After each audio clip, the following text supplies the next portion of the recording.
Welcome to Sons of Patriarchy. I'm your host, Peter Bell.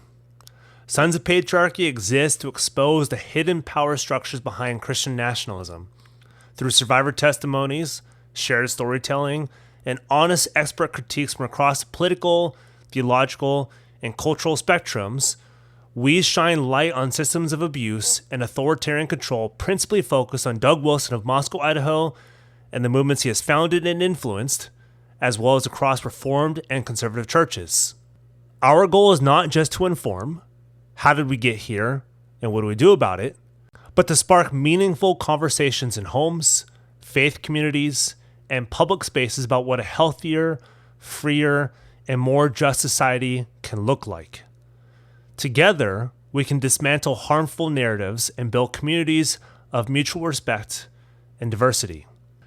Sons of Patriarchy aims to do what Doug cannot. We will unite people. We do not demand you be like us. We meet you where you are. And while you may not always agree with us, we hope we can agree on this. Churches should be safe. You can find us on all podcasting platforms, as well as YouTube, Facebook, Instagram, and X, and sonsofpatriarchy.com. Ad-free episodes, bonus content, listening a week ahead of time on both audio and video, monthly Ask Us Anything specials, and many more perks are available across 5 membership levels at patreon.com/Sons of Patriarchy. Much of the same is available via Apple Podcast subscriptions for $4.99 a month. You can give to this work directly at donorbox.com/sons-of-patriarchy.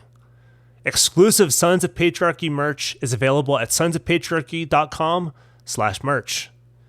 If you'd like to get a hold of us, desire to interview either myself or co-producer Sarah Bader, or you're a news media agency looking for information on Christian nationalism, patriarchy, Doug Wilson, or anything else we covered in the series, go to sonsofpatriarchy.com/contact. Now, on to the episode. All right, we got our next guest coming on, somebody who may not have been himself on the receiving end of Doug Wilson or anybody else who've been to Series C. But he's got a lot of information on the movement and has been kind of seeing the movement and somewhat been influenced by the movement, at least early on. But if you can introduce your name and then if you want to, were you pastor or anything like this, and kind of how you first got started with Doug Wilson and anything to do with Doug Wilson in the beginning. Yeah, sure. Thanks, Peter. Yeah, I'm Wes Bredenhof. I'm currently the pastor of the Free Reformed Church of Launceston. This is in Tasmania, the small state in Australia. So not to be confused with Tanzania, as some people do. So I'm not in Africa, I'm in Australia. And prior to serving here, I served a couple of Canadian Reformed churches in Canada. And I began my ministry in 2000 as a missionary to a small First Nations community in north central British Columbia. So yeah, my introduction to Doug Wilson goes back a fair bit, long time ago. I first heard about him when I was a university student in the Canadian province of Alberta back in the early 1990s. So around that time in our Canadian Reformed Church community, there was a lot of discussion about theonomy and Christian Reconstruction. And there were some folks who were really pushing guys like Rick Bonson, Gary North, R.J. Rushdoony, guys like them. And these people who were pushing these authors, they knew I was a university student hoping to go to seminary. I was on a pretty tight budget. And so they told me about free publications like Chalcedon Report and Credenda Agenda. And around that time, I also got acquainted with Stillwater's Revival Books in Edmonton. That was the city I was living in. And at that time, they were promoting Doug Wilson as well. And then last of all, there were a couple of guys in another Reformed church in our city. So I went to the Canadian Reformed Church. These guys went to United Reformed Church, or what became a United Reformed Church. And these two guys, they were really big into the Christian Reconstruction stuff as well. And they were also students. They were hoping to go to seminary. And they were gushing about Doug Wilson and Credenda Agenda as well. So somewhere along the way, having heard from a number of people about it, I wrote to Credenda Agenda and I asked to get on their mailing list. And that's how I really first got acquainted with his writing, was through Credenda Agenda. And then that was the entryway into reading some of his books, especially his books on marriage and family. I think they came out in the 90s, if I'm not mistaken, late 90s. At least that's when they started coming out. And at the time, I can remember thinking, I'm not sure if I'm bored with everything he says. I'm not sure if I'm completely on board with his eschatology or his theonomy and stuff like that. But he sounds reformed, right? And he's certainly got a witty way to express himself. He's very clever with his writing, very creative.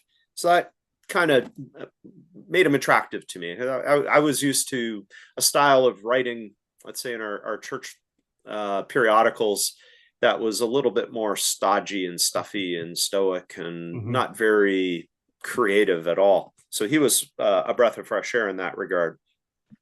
So yeah, when I first got to hear about him back in the 90s, I guess you could say I was cautiously open-minded. Okay.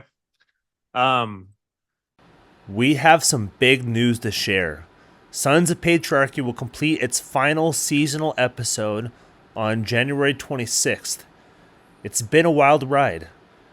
We cannot express how much every single listener has meant to us, the community of Moscow, and the movement to resist the rise of Christian nationalism, patriarchy, and everything Doug Wilson represents. With that said, we are relaunching as a weekly podcast on February 16th. We are also teaming up with Margaret Bronson of Deconstruction Doulas, who will be co-hosting a brand new weekly series under the Sons of Patriarchy umbrella, They Called Her Bitter, with co-owner, producer Sarah Bader, beginning that same week, February 19th. I, Peter, will host Sons of Patriarchy on Mondays, and Sarah and Margaret will host They Called Her Bitter on Thursdays. Sons of Patriarchy will focus on all things Christian nationalism, patriarchy, and Doug Wilson, as well as an expansion into the areas of red pill ideology, the crisis of masculinity, manosphere and alt-right online and in-person communities, tradwife culture, and more. They Called Her Bitter will focus on stories of abuse and triumph, gathering around those left broken and called bitter by their communities and churches, how to love them in their cults, and how to get them out. This synergy between both podcasts will be our new weekly melody, a symbiotic relationship between Monday deep dives and Thursday raw conversations. We could not be more excited. And just wait until you hear our biggest announcement ever in a month or two. 2026 is going to be incredible. See you soon. So maybe talk about too, before we get into kind of the deep waters. You're on the show because you're not a fan of Doug Wilson, but were you at any point maybe talk to those who might be like, well, everybody on here is just kind of against him and they just got a bone to pick with him and they just don't like how he talks about culture and society and Christian nationalism. But was there any point where, like, I mean, I know you said that you weren't a fan of some of this stuff, but was it compelling to you at all? Was there something was like, yeah, I can see parts of this stuff. Like, were you always not a fan of him? Or were there points where like, yeah, I'm not all on board, but I'm sort of on board. Yeah, I think that's a good way to describe it. I was never like what you would call a fanboy. Yeah. Like the way I look at a fanboy is somebody, for whom somebody like Doug Wilson can do no wrong. Like anything he does is always right. There's no critiquing him. And I never ever had that position on him. I always saw some of his, what I would consider his weak points or points of that I had disagreements with him on. So yeah, I was never completely sold on him or anything like that. I've never been completely sold on anybody. I recognize that, every theologian, every pastor we're all just human beings, and we're going to falter here or there and a lot of different places. And, we have to take that into account. So, to throw all your our trust into one man is a very dangerous thing to do. Yeah. So, you did not. I mean, obviously, the Series C wasn't a thing until '97. So you were in Canadian Reformed churches. What was the influence like in Canadian Reformed churches? Because this is not in the Series C. And then, what has it been like since? I'm not sure how long you've been in Australia. What's the influence been like in Canada in the Reformed Church, and then the churches that you've pastored in Australia? Yeah, that's evolved over time. Back in the 1990s, I think Doug Wilson's influence on the Canadian Reformed churches, that's the denomination that I came from, that I was born and raised into. I think it was pretty minimal. I think it was really restricted to the province of Alberta, and particularly to northern Alberta and Hmm. the communities that I was involved with. That was back in the early 1990s. But I think over time, as especially as his books on family and marriage became better known, I think that started to change, and his reputation and his influence started to expand in the 2000s. And part of that would have to do with a magazine that exists in the Canadian Reformed Church community. It's not a Canadian Reformed magazine. It's not operated by the Mhm. denomination or anything like that, but it was started within the denomination, and it's been pretty influential. And it's called Reform Perspective. And my friend John Dykstra, he's the editor of this magazine, and eventually John discovered Doug Wilson for himself, not because of my drawing any attention to him or anything like that. At least I hope not. And John began promoting Doug Wilson quite heavily, and still to this day, Reform Perspective, many issues of Reform Perspective. Many of he has this feature called Saturday Selections. Many times John will feature a quote from, he calls him Reformed Pastor Doug Wilson. So I think Reform Perspective has probably been the most instrumental way in which Doug Wilson has gotten a hearing in the church circles that I came from in Canada. Yeah, here in Australia, I came here in 2015. I had the call here in 2014, but I accepted and came here in 2015. Haven't really seen that much Hmm. influence in my own church community from Doug Wilson. I think most people in my own church here would have no idea who he is, and I'd like to keep it that way. Um, However, I should say that there is a CREC, a correct congregation in the state of Tasmania.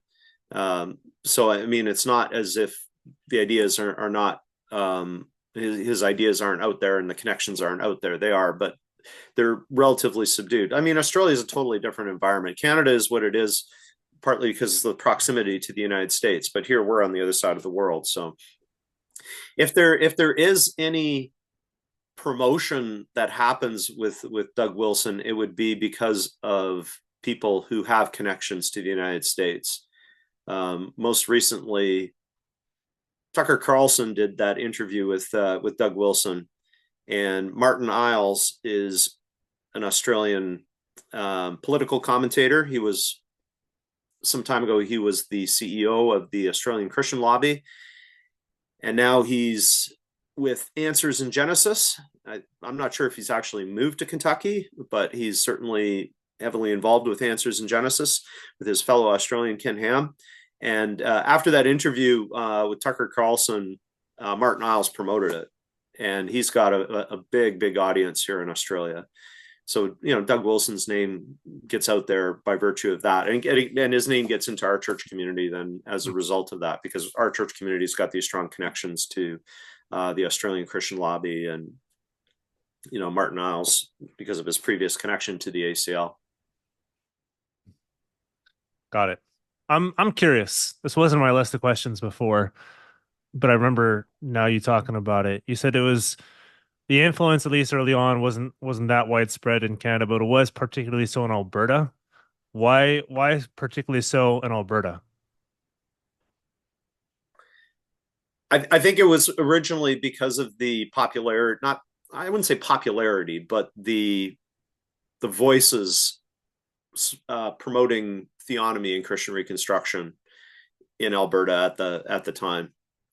Yeah, especially in northern Alberta, there were a lot there were some people who had very loud voices, and they were actively promoting Greg Bonson, uh, Gary North, all these Chalcedon Report, R.J. Rushdoony, and then Doug Wilson gets lumped in there as well, along with them. So they're organizing conferences, and I remember there were a number of Christian Reconstruction conferences in Edmonton. I'm not sure if Doug Wilson ever spoke at any of those, but certainly Bonson did, and Steve Schlissel did, and they may have had other guys up there as well. Okay. So you said early on it wasn't as much of a big deal. Has it since grown, at least in Canada, since then? And maybe if so, or at least in Canadian Reformed churches or in those sympathetic to either theonomy or Reconstructionism or whatever it is, has it grown since then? And if so, how has Yeah. it grown? What really, I think, gave Doug Wilson a voice in the Canadian Reformed churches was the COVID crisis. Okay. I think his response to COVID echoed and resonated with a significant portion of the Canadian Reformed churches.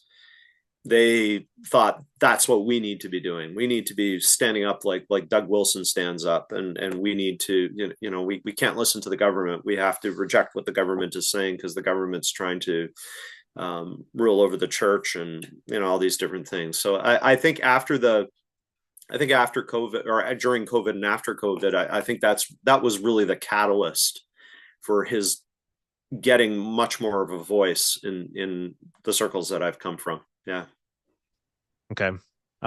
So you started off at least with Doug or with anything that was writing, and then yeah, some of his writing on family might be okay, and some of his writing on marriage might be okay, and he's big in classical education. So people will get into this. How did you come to say I gotta write on this stuff. There's some stuff coming out in here that's not great, and I gotta let people know. So maybe to kind of back up a little bit, when did you start noticing I this is maybe not a movement that I want to be part of, and I need to let people know what this movement is Yeah. doing? Well, it's a bit of a long story. So sit We got back, time. relax. So in the early 2000s, like I mentioned earlier, I was a missionary in north central British Columbia. And on occasion, I had to go around to visit different churches around Canada to drum up support. And one of those trips brought me to southern Alberta. And one of those guys from Edmonton, from the other Reformed church that I mentioned, he was now a pastor in Lethbridge at the United Reformed Church there. So I contacted John Barrich and I said, "Hey, you want to get together? You want to catch up and find out what's going on?" And so we did. And John was really excited about an opportunity that he had to speak at a conference in Louisiana later that year.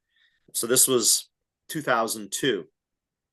So Norman Shepherd had been scheduled to be a speaker at this conference, but he had to bail out for some reason, and John was brought in to speak instead. And John told me that he was going to be speaking on some aspect or other of covenant theology. And it sounded interesting, but I had no idea, what was going to come out of this. I didn't know it at the time that I met with John, but Doug Wilson was also going to be one of the speakers at this conference. So this is the Auburn Avenue Pastors Conference in 2002. Huh.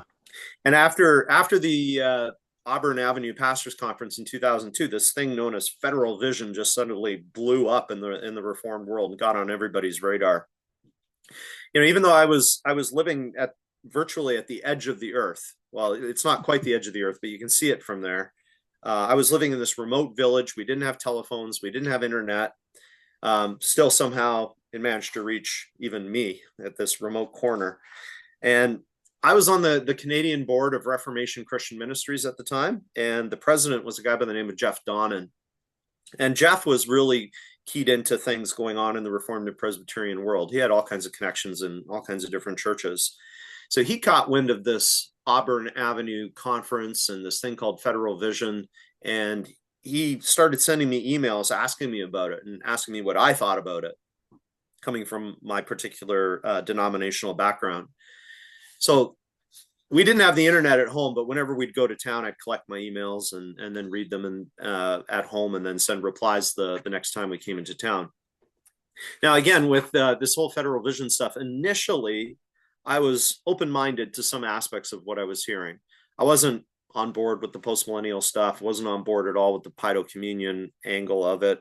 But some of the other angles, I'm like, oh, okay, this sounds interesting. This sounds sort of like some things I've heard before. Well, I'm not sure where or how, but I began discussing Federal Vision with Dr. Scott Clark from Westminster Seminary in Escondido. Mm-hmm. Somehow we got connected.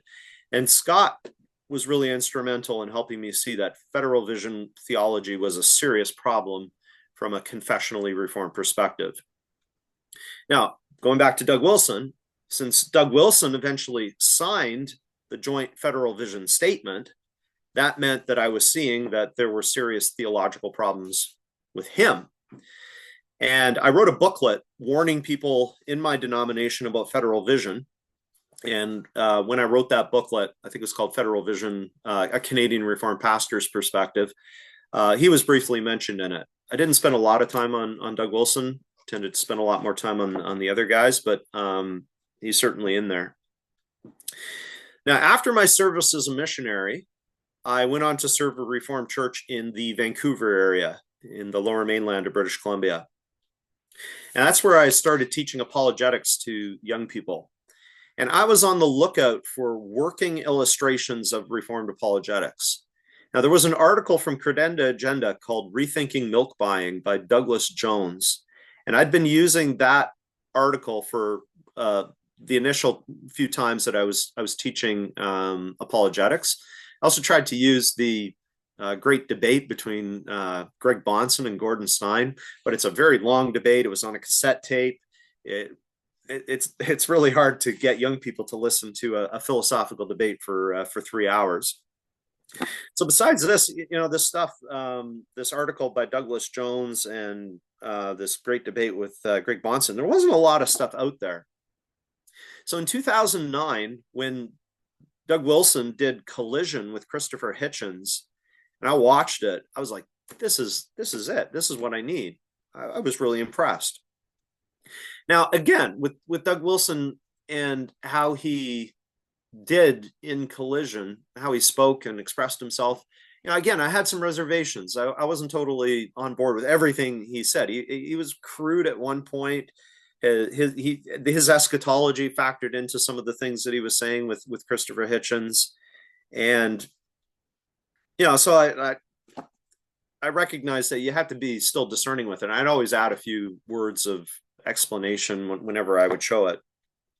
But I thought it was still a pretty decent illustration of how to do Reformed apologetics. So for a number of years, I used Collision at the end of my apologetics training. I would do a whole section of theory, and then at the end, I would do for the practical side of things, show Collision.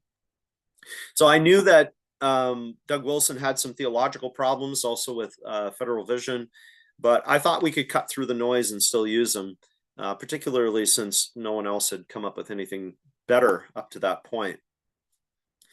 And then around 2013 or 2014, I became aware of a website called The Truth About Moscow.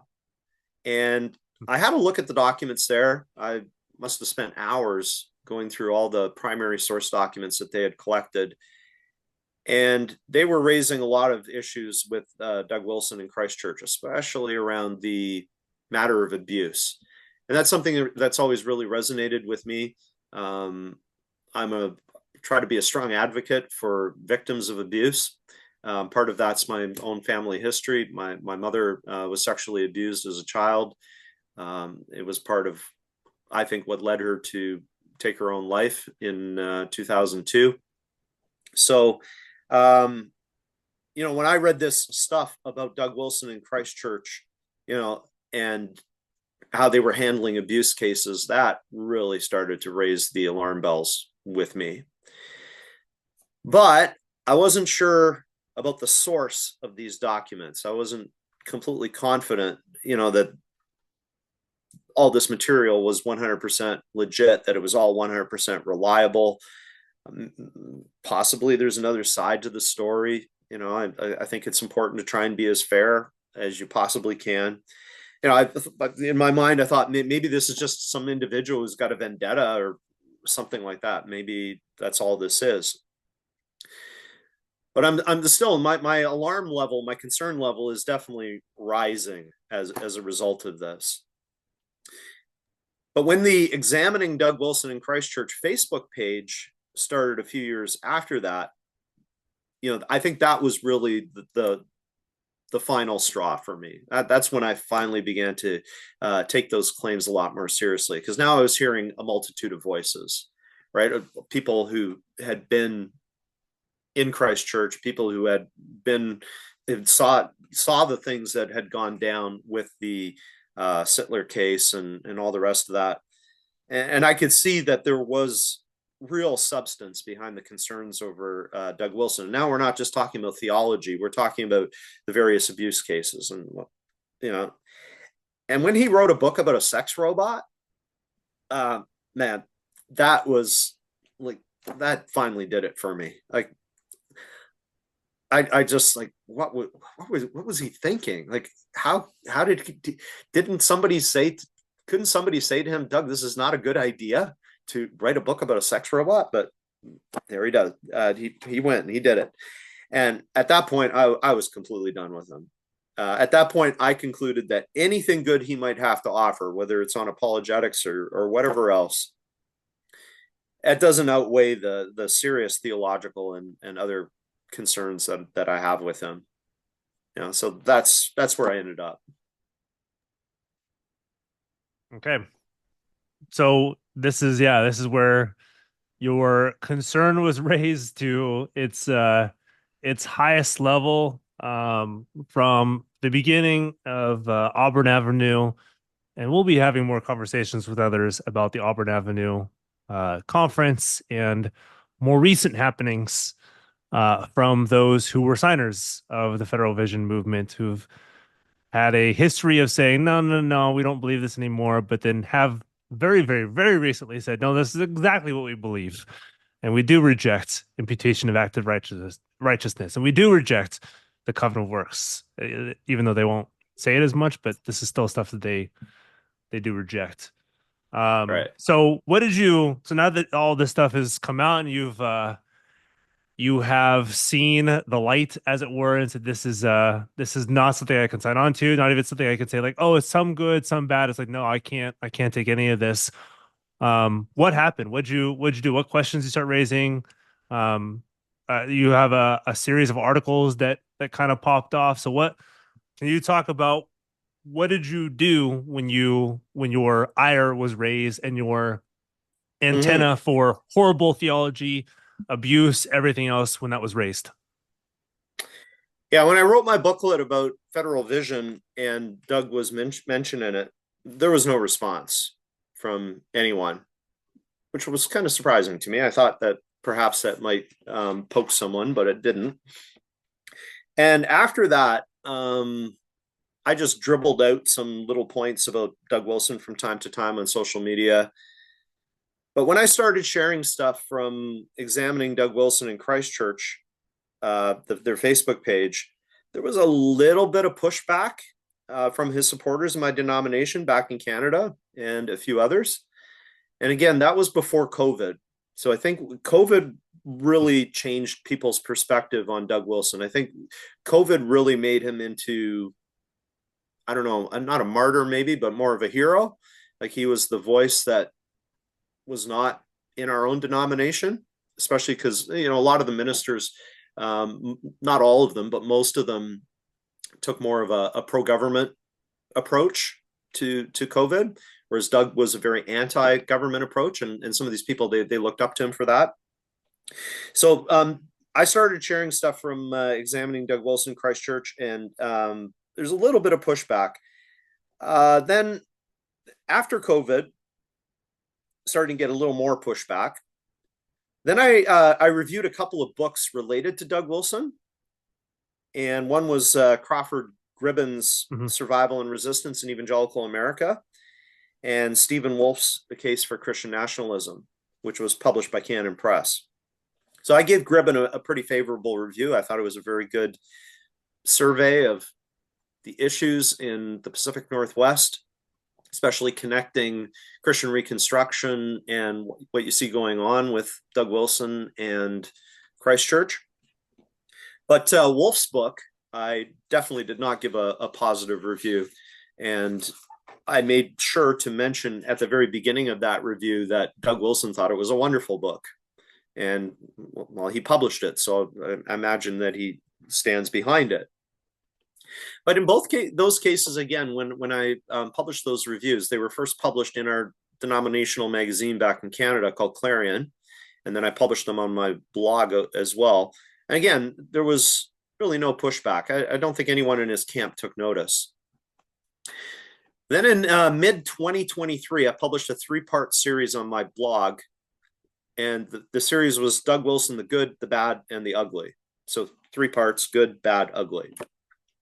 And all my concerns were summarized in the last 2 parts. And that got the attention of his camp. I caught a lot of flack on social media for those blog posts. So some of his supporters, they tried to use let's call it the velvet glove approach. They invited me to come to Moscow at their expense, and I could meet with Doug, and I could talk about our differences, and we could have a really nice time schmoozing and schmaltzing with each other. I didn't even dignify that with a response. And then I met the iron fist inside that velvet glove. There were some people who got pretty abusive with me. I right away blocked them because I don't put up with that kind of stuff for very long. One of his supporters, a member of Christchurch, still regularly, even to this day, I think the last email I got from him was about 3 weeks ago, still regularly emails me to complain about my slander, that I have to repent and I have to see how I've done Doug Wilson wrong and everything I've said about him. And I don't know why he keeps writing to me, because I never respond to him, but I guess he figures it's going to do something. Well, anyway, you got a mention on this podcast, so congratulations for that. And then last thing that was kind of interesting with the response that I got from those blog posts was that when examining Doug Wilson in Christchurch got their letter from Doug's lawyers, the cease and desist letter, at least that's what it appeared to be, one of his supporters in Canada from my former denomination, from the Canadian Reformed Churches, wrote me a threatening email pointing out that letter and suggesting that I was going to be facing legal action as well. I just ignored him too. I didn't even bother to respond to that, because really, the likelihood that someone in the United States is going to take legal action against someone living in Australia over something like this really doesn't seem to be worth the time, money, or effort. You know, I'm a little fish. I'm not a big fish. I don't have this huge audience that some people do, that like examining Doug Wilson in Christchurch. So I'm not worried about it. Okay. I like this. This is what's funny now is it's I mean, I hope it doesn't, but I mean, likely it's gonna happen that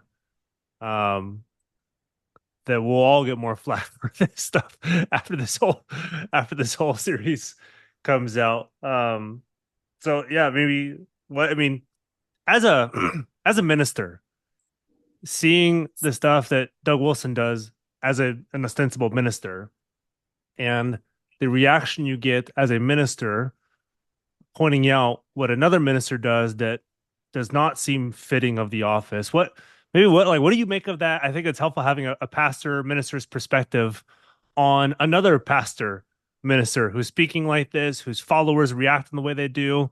maybe talk, and I know this is not in the list of questions I sent over, but I think it's just appropriate for this moment. Talk about like what is your perspective as a local church pastor on what is another local church pastor and the movement and the fury and the abuse behind him? I think there's two main factors.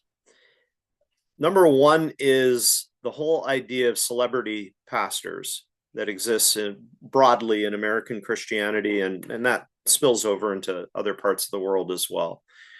So Doug has become a sort of celebrity pastor, right? He gets the invites from John Piper, and I think Mark Driscoll at one point was involved with him, and so he was in that orbit. He had made it to the top, and I think as a result of that, he's developed a fanboy following.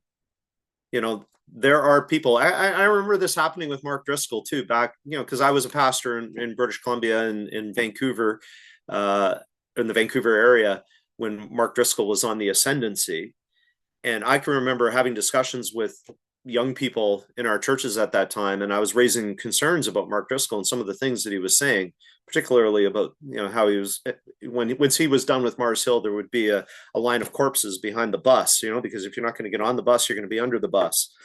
And Mark Driscoll could do no wrong, and I see the same sort of phenomenon happening with Doug Wilson, because he's the celebrity pastor. It's almost like he's infallible. He's kind of become a Protestant pope, in a sense, for people. He's speaking ex cathedra, and whatever Doug says is the truth. And I think that's a very dangerous phenomenon for any pastor to be in. And I would, myself too, I'm not anywhere near being a celebrity pastor, and I'm quite happy with that. I don't need to be. I'm quite happy to just carry on doing ministry in my own local context here, and occasionally maybe doing some ministry elsewhere. But that whole phenomenon of celebrity pastors in American evangelicalism has been it's been a destructive force in a lot of different ways. Now, the other aspect I think of this has to do with American culture. I'm an outsider. I can see things in American culture that Americans on the inside don't necessarily see. Some of you do, but not all. And it's just this kind of strident American can-do spirit. We're going to conquer the world, and nothing's going to stand in our way. And then when you combine that with a post-millennial eschatology, you get somebody like Doug Wilson. And there are people that are really attracted to that. They want to have hope. They want to have this idea that we are going to have a Christian town. We are going to have a Christian nation. We are going to be on top. But that whole way of thinking, in my mind, is contrary to what Luther called the theology of the cross. That we're called to suffer in this world.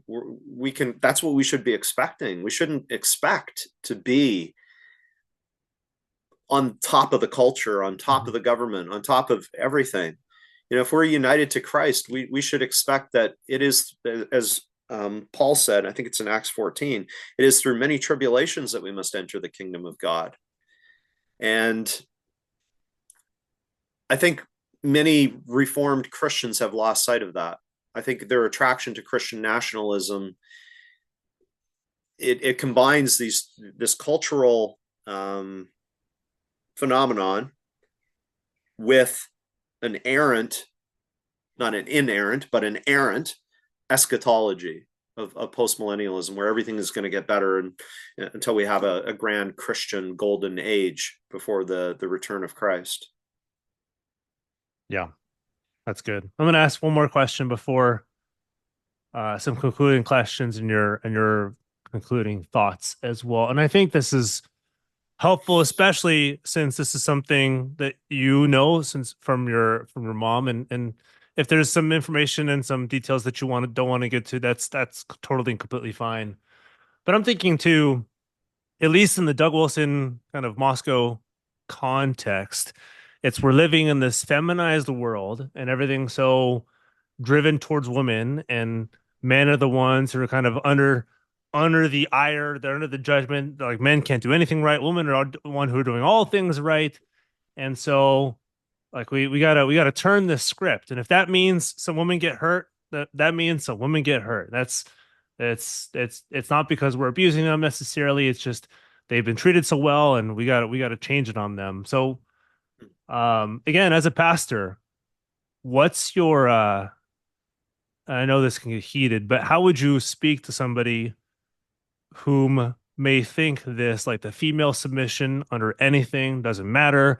You got to just take it. Maybe you earned it in some respect because maybe you dress in a certain provocative way, or you spoke in a certain way, or you weren't submitting to your husband in a certain way, and your husband's right. Your whatever your husband says, like you gotta submit to it. Maybe talk as a pastor for those who might be thinking some of the same things that Doug Wilson and friends might be thinking about abuse in particular. I just think of Jesus. I think of the gospel and the Christ who's revealed in the gospel. If we are really united to Christ, how can you talk like that? If we are Christ followers, if we're his disciples, how can we have that kind of a mentality that crushes people? That, we should be about flourishing for everybody, including women and children, the weak, the vulnerable. People can have this idea that, women have been on the up and up, and men are getting laid down into the dust and everything like that. That's not reality. Men still continue to have a much more stronger voice in our churches and in our society than women do. And the prevalence of domestic violence that exists out there in the world and also in the church is testimony to that. And the difficulty that women have in getting free from that out there in the world, and then even more so in the church, it's astonishing that anyone would talk like that. I can't imagine sitting across from our Lord Jesus Christ and hearing him say those kinds of things. I don't believe that he would have such a lack of compassion, that he would have such a lack of love for those who have suffered such horrible, horrible things. I think, God is on the side of the oppressed and the weak and the vulnerable.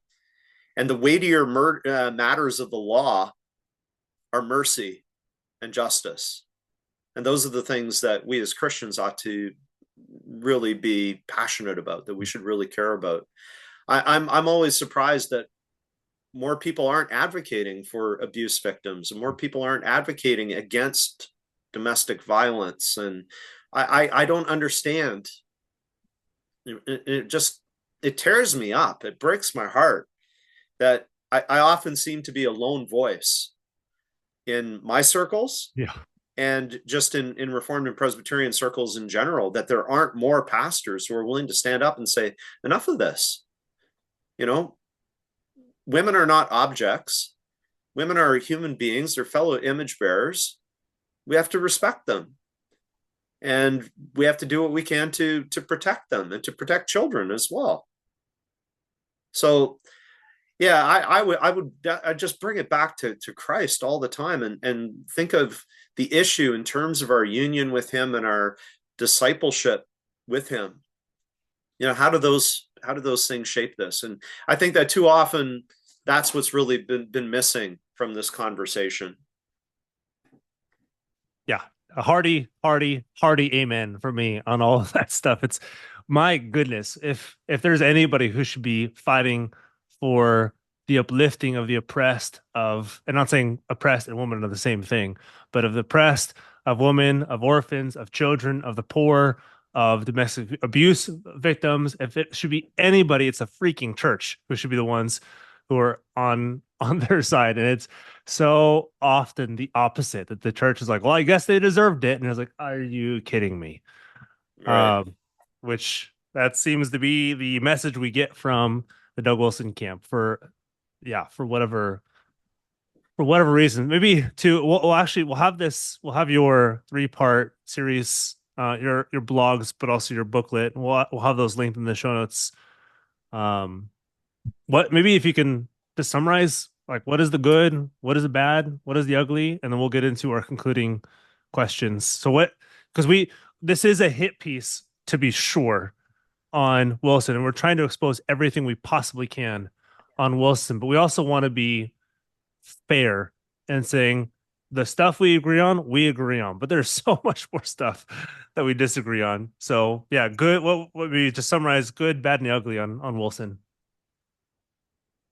Well, as far as good is concerned, again, as a writer, as a communicator, sometimes he's really creative. He's witty. He's funny, and sometimes he goes a little too far. He's trying to emulate P.G. Wodehouse, and you cannot surpass P.G. Wodehouse.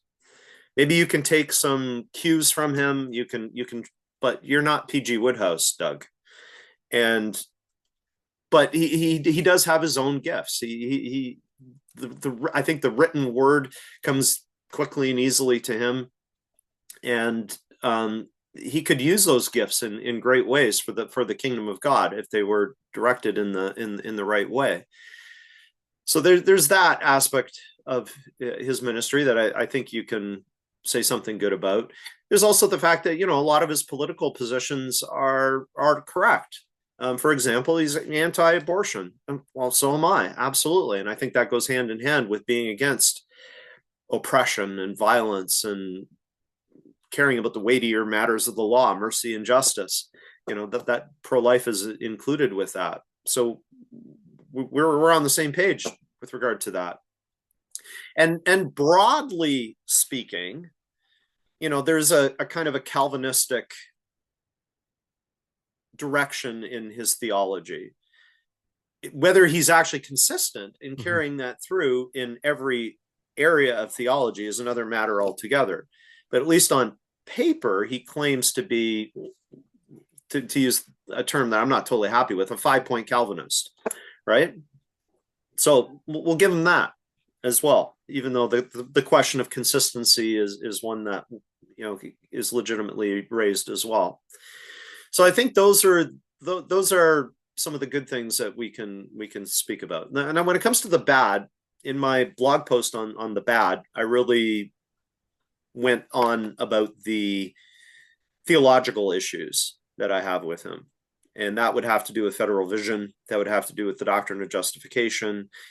That would have to do with his eschatology, paedocommunion, all these sorts of things. Doug wants to be wearing the label Reformed, but in my mind, to be Reformed means that you hold to the Reformed confessions. And certainly on a point like paedocommunion, that is not in the Reformed confessions. And if you're holding to that, you've departed from the Reformed faith, at least on that one particular point.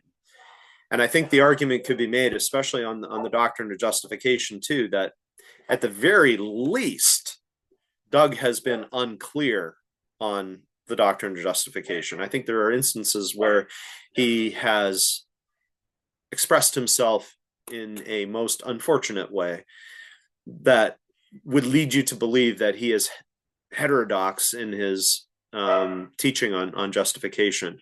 There are other places where he seems to correct himself and he seems to go in another direction. So it's sometimes really, really hard to tell where exactly he stands. Will the real Doug Wilson on justification please stand up? Sometimes we don't know. And I think for a Reformed minister to be unclear on such a vital doctrine is inexcusable, unacceptable. You should be able to make that abundantly clear at any time, especially the relation of good works to faith in justification. I think even a seminary student should be able to be clear on that, let alone somebody who's been serving as a pastor for numerous years. I think I heard on the other day since 1977 or something like 50 that. Years, Yeah, I mean, I was 4 years old when he started preaching.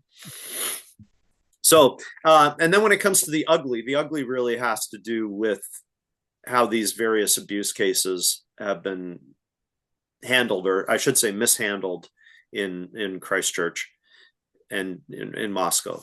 And the one that really, really gets under my skin is the Sittler case. You know, a fixated pedophile, and he gets out of jail, and Doug officiates at his wedding. I that if ever there was an example of pastoral malpractice, that is it. And I I can't wrap my head around it. I can't understand how somebody could justify that. And I think even his own denomination didn't stand behind him for doing that. In addition to that, you know, some of the lesser ugly things are, you know, just some of the crude language that he uses around women in his writings. And again, his denomination called him out on that too. And I think that's completely inexcusable. I can't imagine that Christ would be looking at that and going, there's my servant. That's the way I would express it. I can't think that Jesus would use that kind of language to refer to human beings created in God's image. It's just appalling. Yeah. So two concluding questions, and then concluding with your any thoughts you might have too. So I'm thinking of two groups throughout this series. The first group, which I think is probably the fastest growing, are those who are interested in this. Those who look at Wilson, like you said, they see his writings on the family. Maybe they've been introduced to him through his homeschool curriculum, the classical school system, through his writings on marriage, the less racy writings on marriage. So they see this and they're like, yeah, like with culture going amok and everything's up in flames, and the American election is like, who wants to vote for any one of these fools? They're like, what do we do? Like, this is the only sane voice we can find in the American church, and he's fighting the good fights. Maybe talk to them first, and again as a minister, but also as a person, on those who are interested in this movement. What would you tell them, and how would you counsel them about everything to do with Wilson? I would tell them to do their research. And today, we're in a situation much different than we were 10 or 15 years ago. Today, you know, the internet has given people a voice such as that they didn't have, even though the internet was around 10 or 15 years ago. Absolutely. But things have evolved in the way people use the internet to draw attention to issues and problems, and people have learned to use it to give themselves a voice. So do your research. Don't take my word for it. Don't take your word for it. Look at all the documentation that's out there. Look at the Truth About Moscow website. Look at the Examining Doug Wilson and Christchurch Facebook page.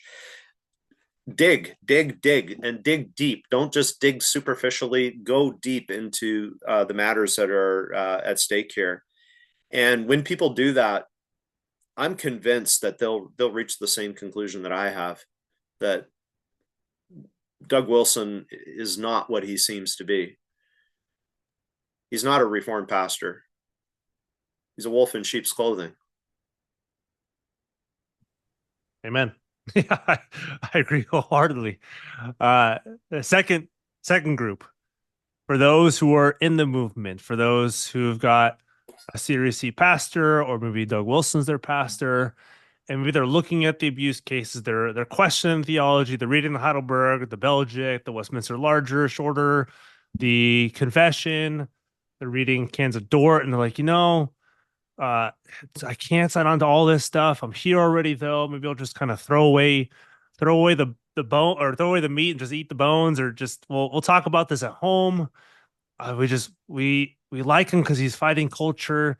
He's fighting the good fight, but I'm just not sure. I'm seeing some of these abuse cases that are not being handled properly, but maybe they think, but we're trying to convince ourselves it's worth it to stay here. It's worth it to stay here because the fight that they're putting up. Maybe talk to them, and I'm maybe talk to them more as a minister. What would you tell them as a minister, as a Reformed pastor, holding to the Reformed confessions? Talk to those who are in this crowd, but questioning.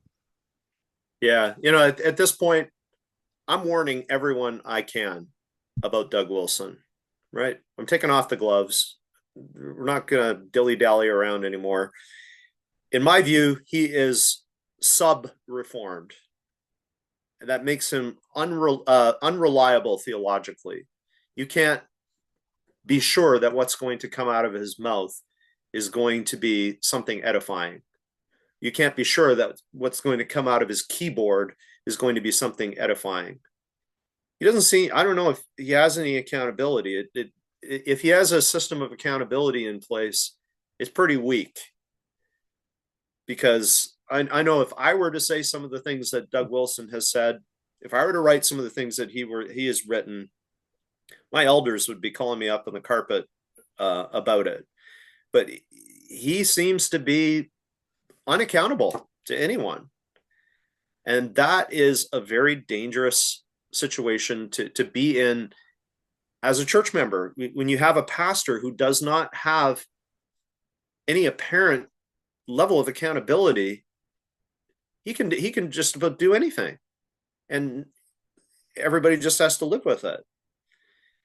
So there's that. And, and there's also his profound lack of wisdom. His profound lack of wisdom in the way he expresses himself, sometimes even to the point of using unchristian language about women. How can you live with that? How can you be content to have a pastor who talks like that? How can you be content to have a pastor who's written a book about a sex robot filled with pornographic language? Like, you can't justify that. And finally, there's also just the profound lack of wisdom in pastoral matters. Like I mentioned before, I can't think of any justification for officiating at a wedding of a pedophile. And that's what Doug did in the case of Stephen Sittler. The facts are the facts. There's no getting around it.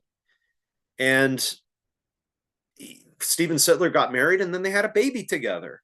And the baby was put at risk. And Doug bears responsibility for that. That is just so foolish. How could you want to be yourself in a church like that and have your family in a church like that with a pastor like that?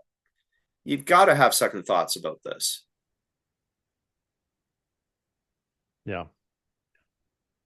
That's good. So maybe the end, any final thoughts for those listening? We're assuming those who are listening are going to be wide audience, whatever kind of background, theological or not, they might have. We're also assuming Doug Wilson and friends are going to catch wind of this and listen, at least respond to it. So any final thoughts that you want to leave those who are listening with on this movements and anything else I might have missed, or just what Wes Bredenhof himself wants to say? I just want to express my hope and my prayer that things will change, that things will change with Doug and with Christ Church, and that there will be some honesty, some acknowledgement of how things have gone in the past, that they're wrong, that they've done wrong things, that they, instead of always taking this defensive stance where, everything that happened in the past is A-okay, we've never done anything wrong. Take some honesty and admit that, okay, we mishandled this. This was wrong. We shouldn't have done this. We have to do that in our own churches too. It's not that I'm looking down from this lofty tower down into the valley of unrighteousness, and there's Doug down at the bottom, and I'm way over here on the tower of righteousness. No, I'm saying all of us have to do that. And the Canadian Reformed churches have to do that. The Free Reformed churches of Australia have to do that. We've dropped the ball on some of these issues involving weak and vulnerable people so many times. And I think we need to have a conversation about that. We need to be honest about that and open about it, because that's the only way things are going to change. It's the only way things are going to start getting better. And I think if Doug were to do that, and if Christ Church were to do that, I think that would really, it wouldn't necessarily bring the people back who have left. It wouldn't necessarily heal all the wounds or anything like that, but it would be a huge step in the right direction. it would be a huge step in the right direction of being Christ-like. They call themselves Christ Church. Well, what would Christ do? What does he look like? Full of grace and mercy, full of grace and truth. That's our Savior, and let's reflect him. So we've got our second Australian coming on the series after Wes Bredenhof, and she will be on the same episode as Wes Bredenhof. Wes will lead it off, and she will close it out. So if you can introduce yourself first and talk about the FRCA, the Free Reformed Church of Australia, the denomination, and talk about the culture and kind of how you got into it in the first place. Okay. My name's Camille de Vos. I work as a biblical counselor and an artist. And yeah, like you said, I'm a member of the Free Reformed Churches of Australia.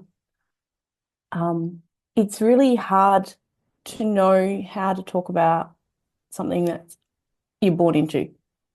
I was born into the FRCA. My parents were born into the FRCA. So I know it's not normal at all, but it's my normal.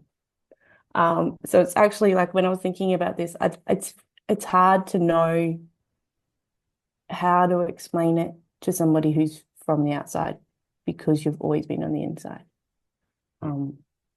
So my great-grandparents migrated to Australia with a whole lot of other people post World War II, and that was sort of how the FRCA was born. So they migrated late 40s, early 50s, a whole lot of different people because the Netherlands was just completely ravaged from the war, and then they set up their own church. There was some theological reasons that meant that they weren't going to join any other church, like Reformed churches in the area. A recent split, which is called the Liberation, and I don't know the details of the theology as to why that was a split. Something to do with baptism. I was also that's also a fair argument to have for anybody who's reformed is anything on baptism. It was also in 1944, which is in the middle of the war, or not the middle of the war, but the end of the war. Yeah. So you don't even know if it was a different different setting, if that would have even led to a church split. Totally. Yeah. But if you have baptism there, like that's always going to lead to some sort of argument and some split in some church, no matter what time period it is. Is like you lift up baptism and then you watch them argue. Yeah. Yeah, and it wasn't like should we do infant I don't know. It was really nuanced details in there somewhere. But I don't know what they were. But I think that has led to a very strong focus on doctrine, and a very strong emphasis on like almost maybe almost making a god out of doctrine. Like that's how heavily focused the community and the church has been on doctrine. And then like if you make a god out of something that isn't God, it comes at a cost to something else. So it's a migrant community, very strong community, and very loyal to each other. There's different structures in there that are set up exclusively for the Free Reformed community. So school, aged care support, disability support, all these different, they're organizations, but they're set up as associations. So you can, if you're a member of the Free Reformed Church, you are somewhat expected to be a member of one of these associations so that you pay money towards the organization and support it as a membership. And then everyone gets, so there's a big school for the community, but schooling is not like as a private school, as far as a private school goes, it's actually quite cheap to send your children to this private school because of how it's set up with the association. And it's also a very, like, it's quite exclusive, like no one else can access these services, but it's also like as a community and as a culture, like it's quite insular. Most people like me, I grew up in this community. My parents grew up in this community. They met in this community. They married in this community. And most people also work within the community. You go to school in it. Like, you don't get a lot of external interaction, especially unless you go out to seek it. Unless you purposefully make a point of interacting with people who are in different churches or your neighbors, or in some way that you come across, like if you're in a workplace that isn't free reformed, then you can then your world might be a little bit bigger. But it's quite easy to have a world which has had very little interaction in terms of like solid relational interaction outside of the very free reform community.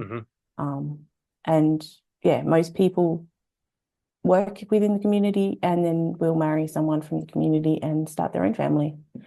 And it's even taught that, well, the way the Lord grows his church is through having children and building a family. So it's a very like not, sorry, brain's going into lots of different directions, but not like it's not taught that like the mission, there's not a big missional part to it. And there's more and more people who are growing in pushing towards a missional evangelical kind of approach to where the churches should be. But that's not always received well. You definitely hear from the pulpit like the FRCA is the only true church. There's no other true church. This is where it is. And you even hear these are people who have no idea what they're talking about, but from the pulpit they're saying, "Oh, and this is what's wrong with the evangelical church," or "This is what's wrong with," and I've sat there sometimes thinking, well, actually, no, you have no idea. Most evangelical churches theologically line up with what we believe. Yep. But it's still just taught that this is what is. This is the way. And then within that, there's also just very strong patriarchal system. Just if you're a woman, your purpose is to marry and have children, to build the church, and you don't have a voice. And if you try to use your voice, they will just find ways to minimize what you're saying or dismiss what you're saying that sound good, because it leaves them comfortable. And it's a very tight community, but if you are an other in that community, if you don't fit a very specific mold, you are on the fringes. So there's a lot of free reformed businesses. I was talking with my sister about this just as also a way to get my head into the right space. And she made the comment, she's like, I wonder if there's a lot of business owners because no one likes being told what to do. Because that's also within it. But a lot of these, and not all of these businesses, and I can't tell you which businesses are on the in and which are not, but there's a lot of them that there's sort of this little boys club that they've made that they all scratch each other's back.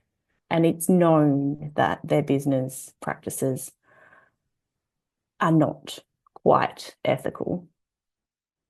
But if you start to push against that, well, then you're going to lose the back scratching, because you're not scratching someone else's back. So there's this sort of very interesting culture there where a lot of these business owners then, they are office bearers in church. They are elders or deacons, but they're a very different person on Sunday than they are when they enter the workplace on Monday. A lot of these businesses are in the trades, so they're cabinet makers, bricklayers, like there's a lot of cabinet makers actually.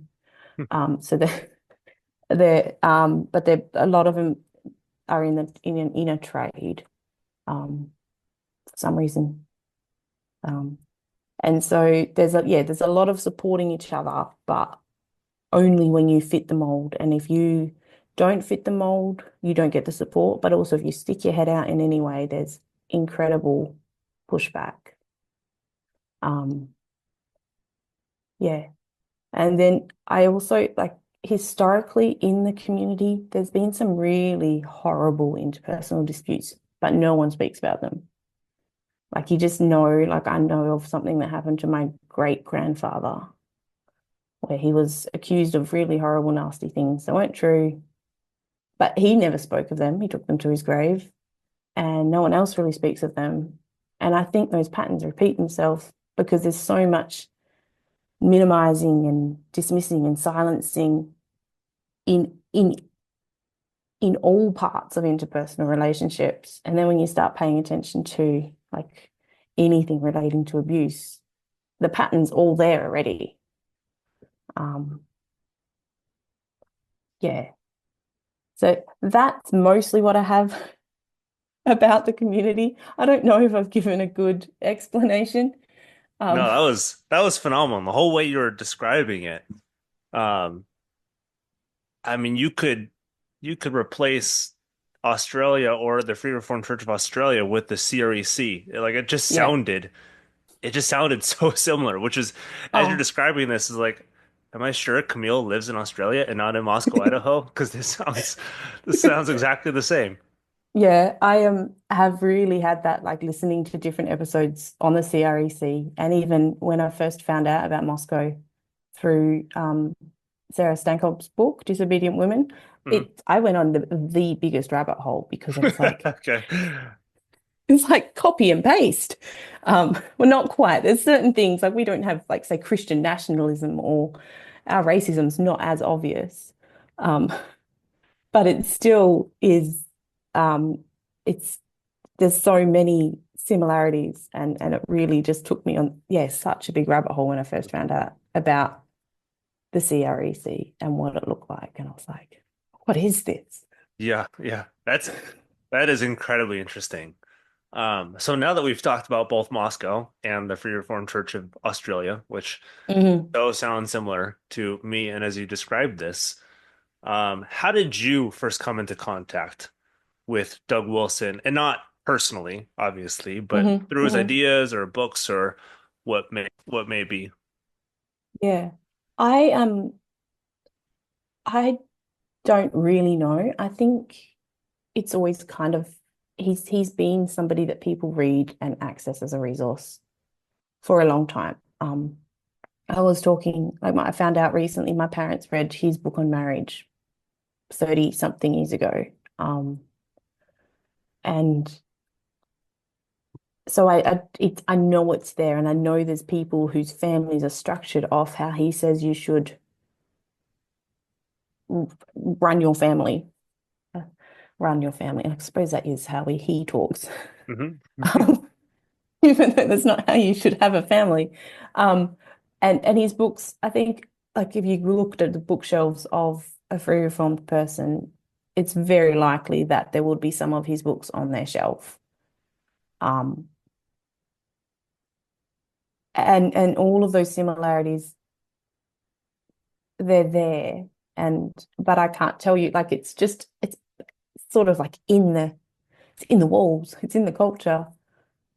So I can't tell you what influences are there outside of, but then I'm also someone who doesn't pay attention to names. So until I was sort of on this rabbit hole and figuring out all these things and seeing the patterns and seeing the similarities, I could have heard his name beforehand. I could have heard about the CREC before, like a year or two ago, but not pieced it together. Okay, gotcha. Yeah, and that's very similar to other stories we've received. Um, you when you read it, you're like, huh, this sounds like what I'm already in, and this sounds like the denomination I'm already in. It sounds like a lot of the pastors that Mm, I've interacted mm, with, and a lot of the people that have already. So it's not so much that he is so unique. It's he, and which is what we've learned throughout this series too. It's he. he's just parroting maybe more concisely what is already in the water in the modern Yeah, church. yeah, no.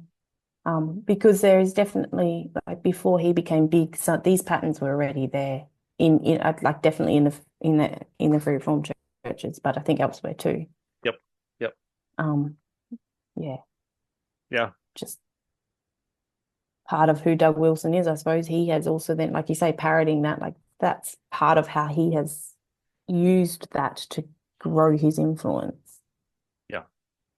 Yeah. And you described yourself as a biblical counselor, and I Hmm. think when people listen to this series, their first gut response is like, "Oh, you're one of those people, a biblical Yes. counselor." But I think also you have had the same experience Hmm. within biblical counseling. We're going to talk a little bit later on about some of the differences that you have with the biblical counseling movement and your unique perspective on this, which I think is really helpful. But a lot of your story comes from inside the biblical counseling Yeah. movement, especially so in Australia and its kind of American branch, because you've talked about Hmm. pre-recording, we've talked about some differences between Yeah. American biblical counseling and Australian biblical counseling. So what was the workplace like that you were at? Hmm. Because this is a lot of Hmm. where your story revolves around Yeah. is being in these environments. Yeah. So biblical counseling in Australia is actually quite young. Like I don't think we could call it a movement yet. Hmm. Um, there's not a lot of people who are biblical counselors, especially in Perth. I don't know if you know the geography of Australia very well. Perth is I'm this your city average on the American who west. knows very little outside of America. Perth is this little city on the west coast. It's the only like significant city in a very big state. Um, which is full of mining and everything, but it's quite isolated from, like, it's one of the most isolated cities in the world. Huh. Okay. So when I first started in the biblical counseling space, I was not aware of other biblical counselors in the same city as me. So I think my experiences, they are in biblical counseling, but they're also very strongly a reflection of like what it is like to work in the free from community, and for one of those workplaces as well, like sort of together. So I was working for an organization that was one of the associations I was talking about before. Yep. And so I think I mentioned that, like qualification for membership for these associations is that you're a member of the Free Reformed churches. Yep. And eligibility to be a member on the board is the same. Like you don't need any sort of extra understanding of how boards work or extra training. I mean, they typically will ask someone who maybe seems to have some more business expertise or some sort of expertise in some sort of leadership. Um, but Yeah, that's about hopefully. it. Yeah, okay. Yeah. Gotcha. Oh, hopefully, definitely, hopefully. And then this organization was much younger than a lot of the other associations as well. So was actually a lot less Yeah, people they who just needed were. warm bodies on the board Yeah, instead of yeah. people who had a lot of experience. Yeah, no, no, that's definitely true. And to start with, um, the relationship I had with the board, there was trust. It was a trusting relationship. They were aware of their limitations Mm. and let me like we had a good relationship, which was very collaborative, but also trusted that I knew what I was talking about and knew what was best for the organization and for the free reform community because the organization was set up exclusively for the free reform community. But I think I'd been there for about 4 years. And then there was a big change in the board. I think there was like 3 or 4 new people. So it was a really big shift. So about half the board changed. And that then that relationship really, really changed. Very different people, um, and very different ways of doing things, which then moved that relationship from a relationship of trust into one like more and more of one of control. And I didn't really notice this straight away. It was much more sort of just shifting sands or shifting expectations or not knowing where I stood, or would have a conversation with somebody on the board about something and then sit there in a board meeting and be sidelined because they disagree, like they were agreeing with me when we're having that conversation one-on-one, or and then in a board meeting they're saying something completely different. So that's sort of where it started. And I am, like, it's in my nature to speak out. So I was pushing back, but I don't know if that, I probably didn't do it well all the time. And pushing back didn't help me at all. It made it worse. And then it was a lot of those sort of shifting things, and I was noticing more and more, like they wanted more say over what I was doing. Like I was definitely, like, they had oversight and they needed oversight, but this was getting into the nitty-gritty of what I was doing or how I was spending my days, or it was turning into like micromanagement. And over time that was becoming more and more obvious. And then I think the biggest shift for me in that was this was probably only like 6-7 months in of the changes in the board. I had this like almost surprise performance review, and I'd been asking for some, like, for, because of those shifting sands, I'd been asking for clearer expectations, clearer direction, because that would give me structure to work within. But this performance review had nothing to do with the work that I was doing, and actually felt much more like a character attack. It seemed to be much more focused on the fact that I wasn't always in my office at 9 a.m. or that I wasn't organized in the way that they thought I should be organized. And a lot of different things that just, to me, felt like peripheral different things, and it actually also felt like, this is the box that you want me to be in, and I'm not inside your box. It doesn't take away from how I'm doing my work or what I'm doing with my work, but I'm not in your box. And then I pushed back on that after I left the performance review, just sort of, my head was spinning because I prepared, and I didn't even have the opportunity to ask for or speak about the areas where I thought I needed support.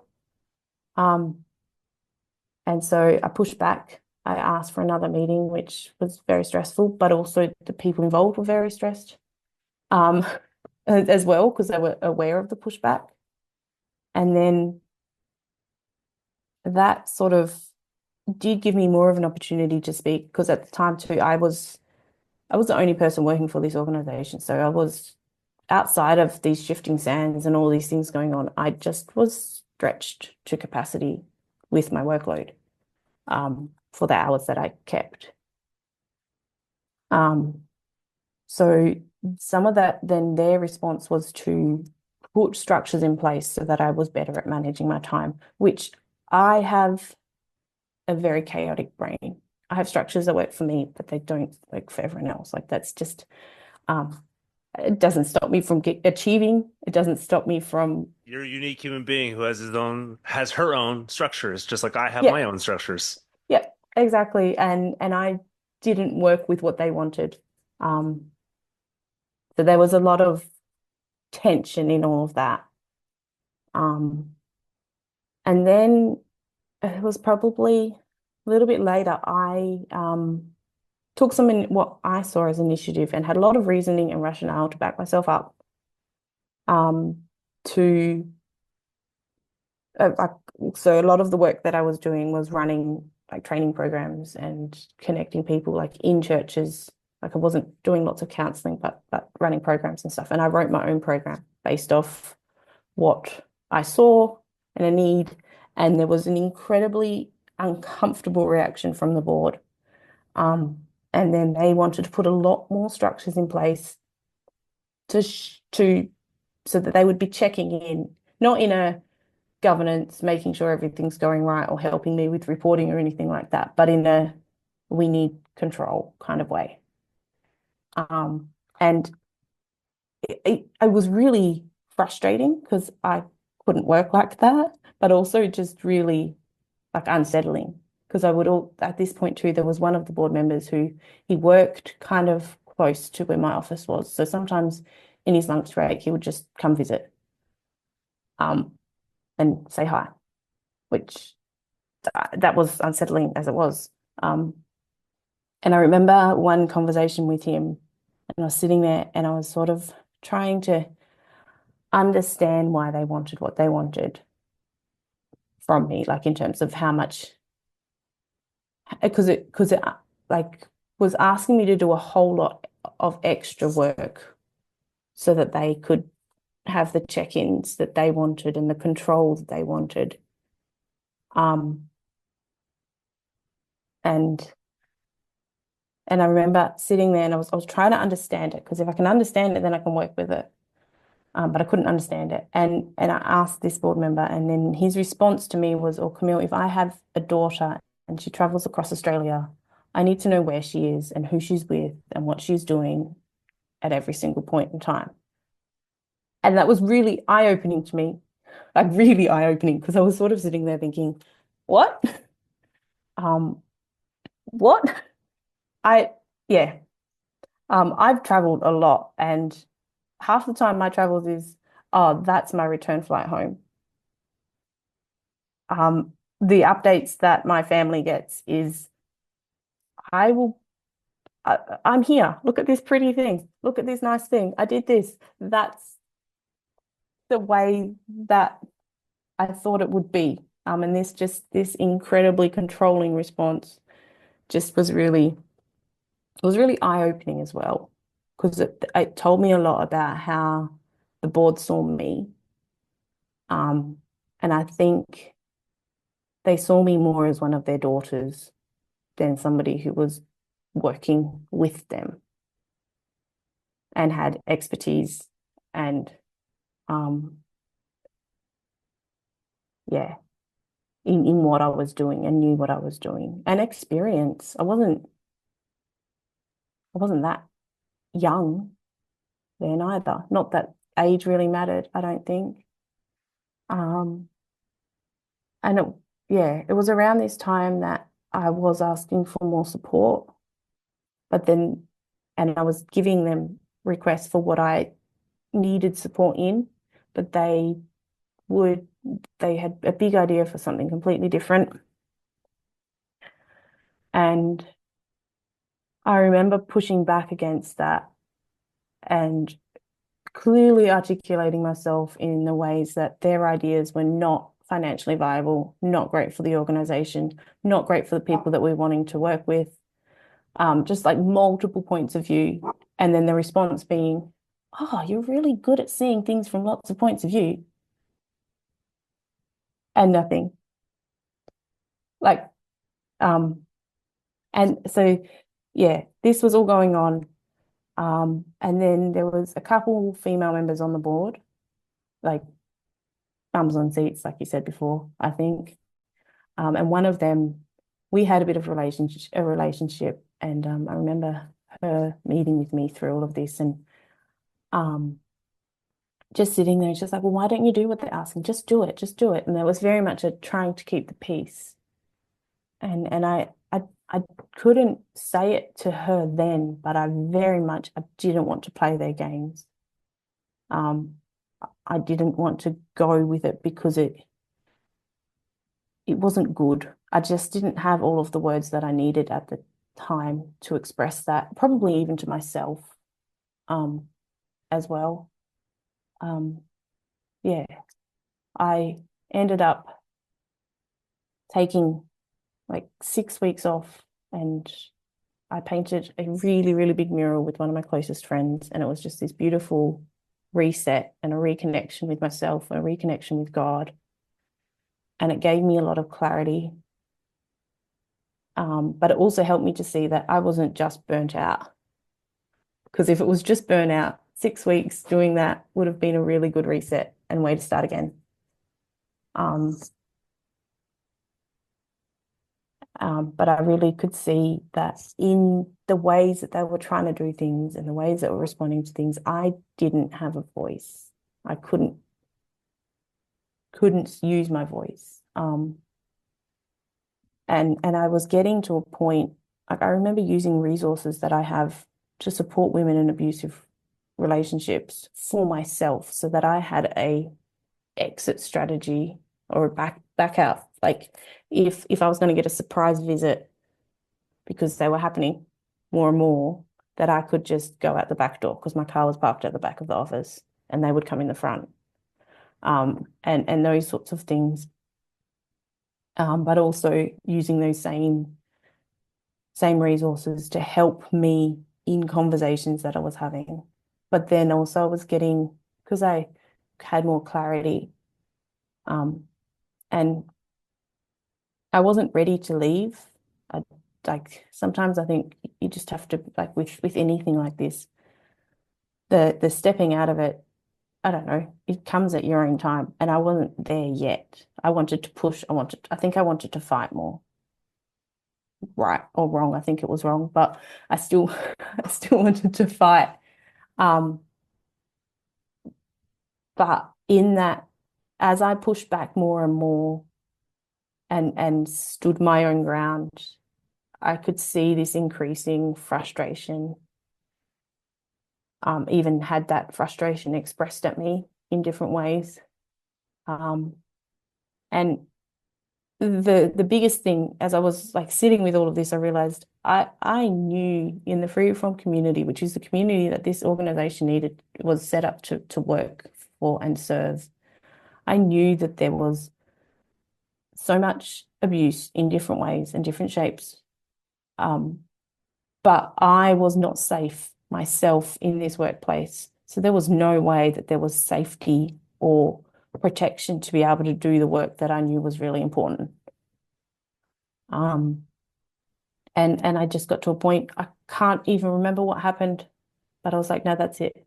And I handed in my 4 weeks notice. I was at a point that I was sort of planning an exit, and then there's something happened. I can't remember, I can't tell you what the something was. There's a lot of very specific, clear memories combined with fuzz from this whole time, which I think is part of the stress and the like shows the stress and the trauma that was going on. And yeah, that's something that was it. I just was like, no, this is it. I'm not gonna I'm out. Yeah, thanks for telling that story. So you left that practice and its association with the Free Reformed Church of Australia. I almost said Free Reformed Church of America, Free Reformed Church of Australia. And then you eventually, so you talked about why you left it, and then you found your own practice. And I think Yes. that might shock people. Like you were hurt in the biblical counseling movement, at least under some leaders who practiced this and who promoted it and who were administrators of it. And you founded your own. I think some people were like, if that happened to me, I would leave everything. I would leave the entire thing because it holds some weight for them, and to each their own how they process this. And you processed it by founding your own practice.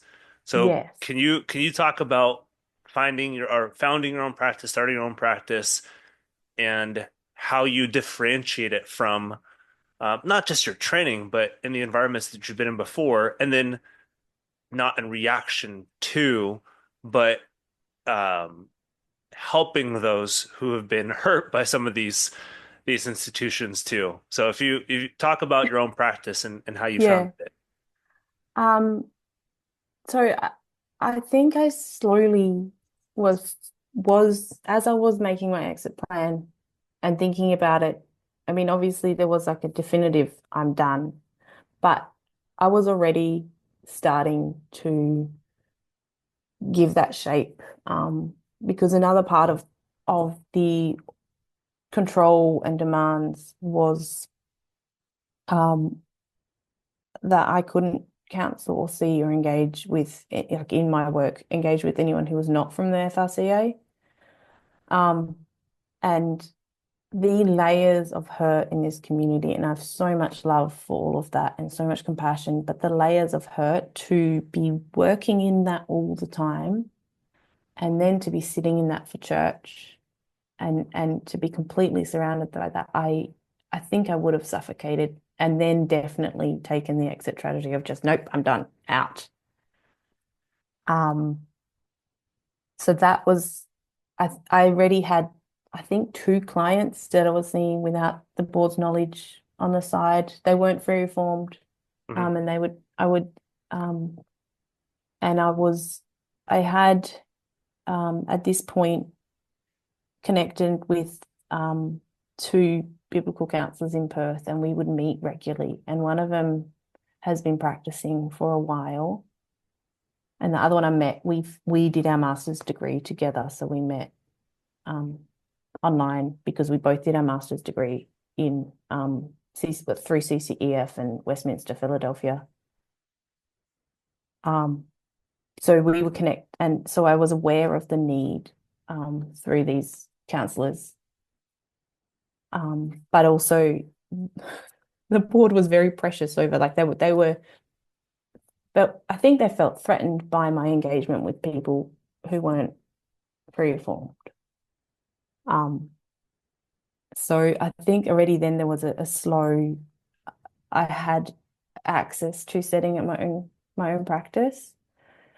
And I think that well, part of it was I knew something needed to be happening to address abuse in all of the shapes and forms that it's happening in the free reform churches.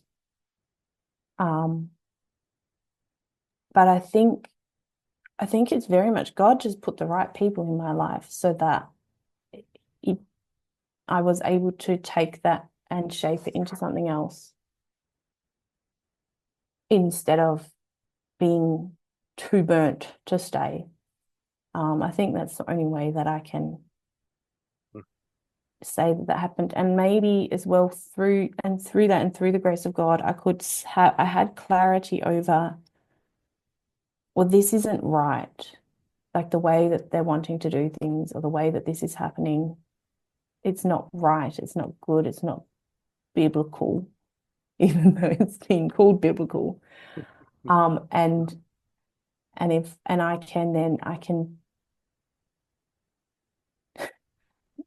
can I can do it right. By the grace of God, I can do it right. Like not any sort of I'm so good, Mm-hmm. but in a way that and I think there was this huge part of me that was just, no, this is needed. Mm-hmm. This, like, the free reformed community needs this. They need to know that there is a place that is not connected to the system, that gives you an opportunity to talk about the system, but also the difference that I have as opposed to these other biblical counselors is I know what their normal is, so I can help them give voice and expression to their normal. Because I think I said this before, like when you're inside it all, you don't know that your normal is not normal. But then if you have that space to untangle, okay, this is my normal, but it's not normal, and I can untangle this a bit, and then also see this is what God says about what is right. Yep. I think that just is what shaped and led me to doing what I do. Yeah, that's really helpful. Yeah, the normal is not normal. There's two people I'm thinking of, and I actually I think this is in the patriarchy episode. It's episode, those who are listening, I think it was episode 13, 12, 12 or 13, one of those two. We have a lot of episodes, and so it's one of those two. Yes. But it's I quote from Charles Taylor, his Modern Social Imaginaries. He's a Canadian philosopher, and his modern social imaginary is all about like you don't notice your culture until you walk outside of your culture. Mm. Then David Foster Wallace, who's a famous author, I just finished his book, Infinite Jest, and he has a famous commencement speech at Kenyon College in 2005 or six. And like you just said, the normal is not normal. He talks about two fish who were swimming in the water, and then an Mm. old fish comes in the opposite way, passes by them, and says, "Hey boys, how's the water?" And the two fish, after swimming by a little bit, say, "What the hell is water?" It's you're so used to the waters that you swim in that you don't notice that the Yeah, waters that you swim in, and you don't notice that your normal is not normal. It's like that's your culture. This is yeah, your specific culture. And when you compare it to other cultures, doesn't mean your culture is bad or their culture is good or their culture is bad and your culture is good. It just mm. means you don't notice Yeah, until you look outside. And yeah, from what you're saying from FRCA, and we notice that from a lot of American denominations, we don't notice that some of our denominational practices are really unhealthy until we look yeah, outside of the denominational practices and notice, oh, those are really unhealthy. yeah, yeah. No, and it's when you start to take that step outside that you start to realize, like, I think it's only recently that I've been able to say, no, this is a high control environment. Hmm. And it's taken a big step out and sideways to be, no, that is what it is. And that shapes so many of the things that you do. It's not the Bible that is shaping that. That is a need for control or desire Yep. for control. Yep. Yeah. The Bible is the thing that gives us freedom in Christ, not control in Yeah, Christ. yeah. Yeah. Um, So you don't have to get into these specific stories, and these are their stories mhm. to tell. Yeah, But you are aware of stories within individual congregations of the FRCA. Um, so without getting specific, what are maybe some of the like the themes that you've seen or some of mhm. the stories that are shared across some of these? And how, maybe more specifically, how churches tend to respond Yeah, within the yeah, FRCA to reports of abuse. So, what have you seen without getting specific about their case? And this is their yeah. story to tell. And then how are churches known to respond? I think I've definitely seen, like, there's so many echoes in the stories that have been profiled so far to those that I have seen and witnessed. Um, I think a very big one is like a very big theme is marital rape. That's like I have a friend who has told me that she is so thankful that the intimacy in her marriage is mutual, that if she's not interested, her husband isn't interested. And she's so thankful that this is the case. Hmm. Um, I'm also very thankful Yeah, that she everybody is should be safe in her thankful for that. marriage. But the fact that you're thankful for it, like you said, like that shouldn't be normal that you're thankful. That should just Yeah, be the way marriage is. yeah, yeah. Like you're thankful for the bare minimum. Yeah, Um, exactly. Yeah. um, and that so that is it's very normalized. I was engaging with a minister and his wife about something, and they too were telling me, no, you have to realize this is normal. And it was again along the lines of marital rape. Um, and it's yeah, that I think hearing that out of the mouth of a minister, it that did something for me. Like I think it drove me towards, no, something needs to change. Like I was already sitting in that, but hearing those words was like, no, this is so, so wrong. Um, So the minister was and saying, "Hey, this is pretty normal yeah, in our yeah, denomination and among marriages in our denomination, yeah, like the man forcing himself on his wife." yeah, yeah. And yeah, Was Like he, did he, I mean, you can't get into his intentions or his like maybe his emotion, but did he just say it like matter of factly? Is like, yeah, that's just what happens here. a little bit. I was advocating for someone, um, and there was multiple things going on, and part of it was this, Yeah. and it's like, no, you got to realize this is normal. And Huh. I can't remember much more of the conversation because I was that angry. Like I hopped in my car and it was like a 20-minute drive to my house and I cried the whole way. Not just for the person I was advocating for, but the like and hot angry tears. Like this is not okay. Um it's not okay. No, not at all. And the And fact that there's he's like, he just says it like, yeah, that's just what happens here, as yeah, if you shouldn't do something about this for your own yeah, congregation. If you know this is happening, yeah, why aren't you calling the cops, calling the husband, figuring mm. something out and helping these women out? Yeah, I ended up responding in an email when I had a clearer head and saying, no, this is illegal. Yeah. This is illegal and we have to treat it as such. Um, I think I found a way to say I was very distressed to hear that. And if that's happening more often, like not to make it about what he said, because that would have been a little bit too aggressive, maybe. I don't know. I can't remember exactly what I said, but yeah, this it's we need, like you say, you need to involve the police. You need to um do something about it because it's not okay. Yeah. Even again, like the conversation we're just having about what's normal. Yeah. It's still rape, even if it's husband and wife. Well, yeah, consent isn't given when you say I do. Exactly. Yeah. Exactly. Yeah.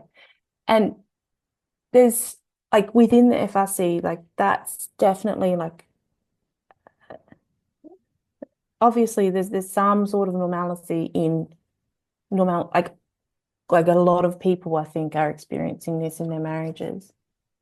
Um, but there's also so many women I know that outside of marriage as well have stories of assault Yeah. and sexual abuse and rape. Like young girls in the family context with brothers or dead fathers or uncles or some other family member. Um, and some of it's once-off experiences, others it's an ongoing thing.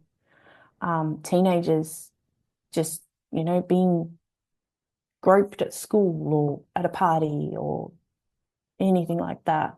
Or with in what they thought was just a mutual, like a friendship, with whatever the relationships that you have when you're 14, 15. But then it becomes something more, or then as they get older, going on a date and being pushed well beyond what they were comfortable with. And then definitely within that also, yeah, being raped. And I think for some of them they would stay in that relationship because you kind of taught, and then if you add in the teachings of purity culture on top of that, that it's your fault. If especially if it's as an in your late teens, early 20s, and that happens. So then you try and make it right by staying. So that's something that seems to be everywhere. Um, I can't tell you statistics, and I know that my perspective on this is probably not the most objective. But then I think I also am in a position where people, like not just in the counselling office, but in the relationships I have, or the way what relationships I build and the connections I build, that I am somebody people can open up to. Mhm. And it feels like it's everywhere you look. Um, yeah. Yeah. So Um, that, yeah. keep going. Sorry. Oh, I was sort of just going to wrap it up. I think that's the biggest thing of what I've seen, on top of definitely like high control families, very, very prescriptive about what it means to be a member of that family. even towards adult children, like as they grow, and start their own families, but that control is still there. And from the outside, I don't know, I'm not aware of as many stories of like child abuse and that kind of thing. It's there. I know it's there. And you can look at the way people, like parents, behave to their children, or fathers especially behave to their children, that it definitely, like, I think being in the space that I am and the training that I have, you notice patterns of behavior that make you think, oh, that's not good. Um, so yeah. Um, yeah. And in Australia, I was looking at statistics a week ago, but Australia has a serious problem with domestic violence. The intimate partner homicide rates have doubled, more than doubled since 2021. And to be naive enough to think that the FRC is immune to that. I think the fact that you even begin to think that you're immune means that there are some really, really profound secrets.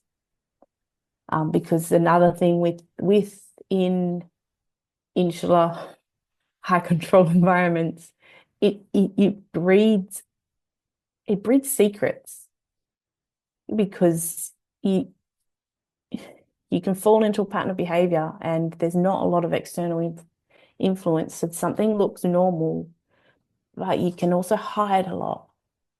And definitely within the FRC, like, people don't have deep relationships. Like, I think the environment and the history and the traumas and the intergenerational traumas, there's this lack of relational and spiritual vitality, which means as well that there's so much more opportunity for secrets, because no one's going to know, because you don't really enter into each other's lives.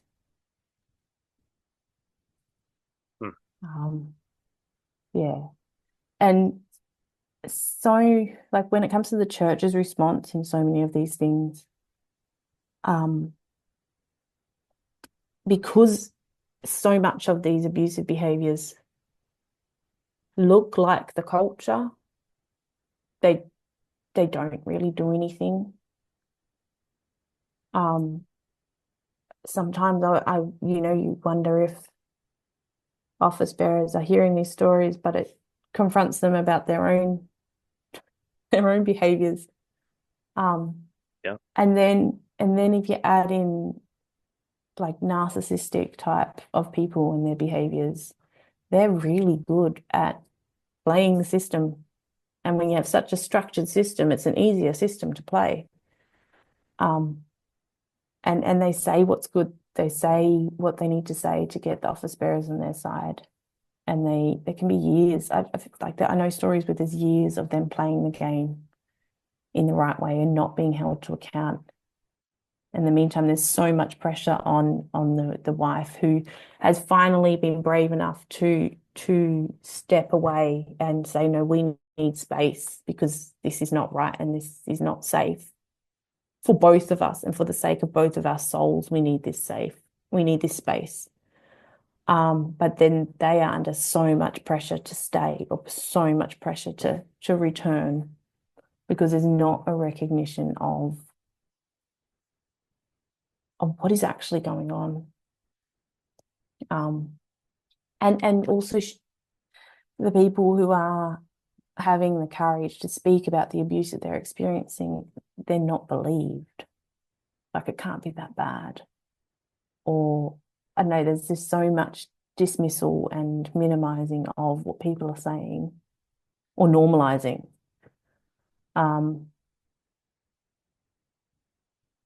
Yeah. And I say this, and I also know of encouraging stories as well, or changes in, like, the elders who are involved, and then you have one who can see the games that are being played and can call someone out, or like, so it's not there is glimmers of light and hope in the mix of it all, which I do find very encouraging because sometimes it feels like you're just pushing up against a gigantic wall. Yep. Yeah. As one of our Um, guests has said, Linda Sutherland, um, that the system works puts more pressure on when it doesn't work. And it so often mhm. doesn't work, but the fact that it can work Yeah, means there's much more judgment when it doesn't work. yeah, So yeah, the glimmers of hope put even more pressure on those who fail the yeah, system. yeah, yeah. Um, there is one story-ish that I can share because it's public. Okay, sure. Um, and I can talk about well, like it went. So I'll just tell the story. Um, I can't remember the timeline. But they're one of the organizations in the Free Reformed Church, like associations, is one that's set up to support people with a disability. And a support worker at that organization, I believe he handed himself in and confessed to 12 accounts of rape of somebody in his care. Um, and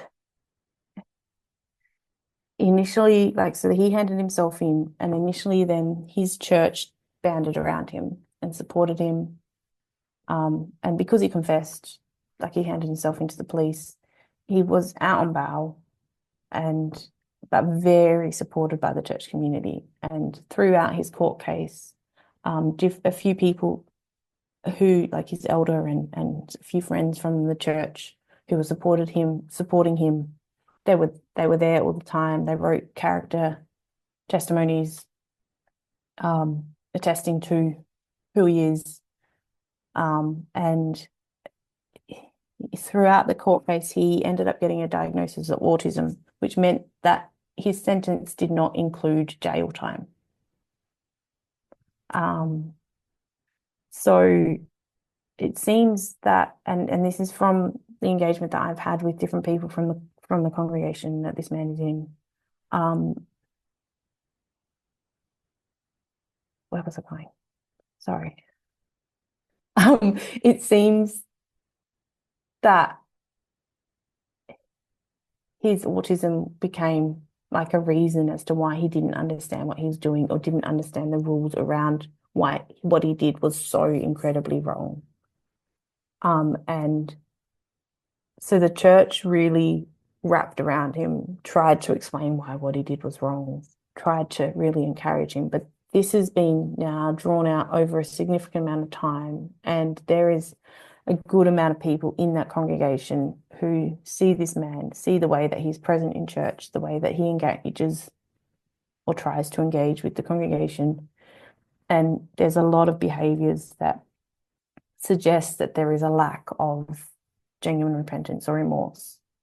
And I know of a number of really well thought out letters that have been like written to church, like the church consistory, raising a lot of those concerns, and their discomfort and what they're seeing. But what ends up happening is the office bearers come back and they say enough to silence or minimize those concerns, and nothing changes.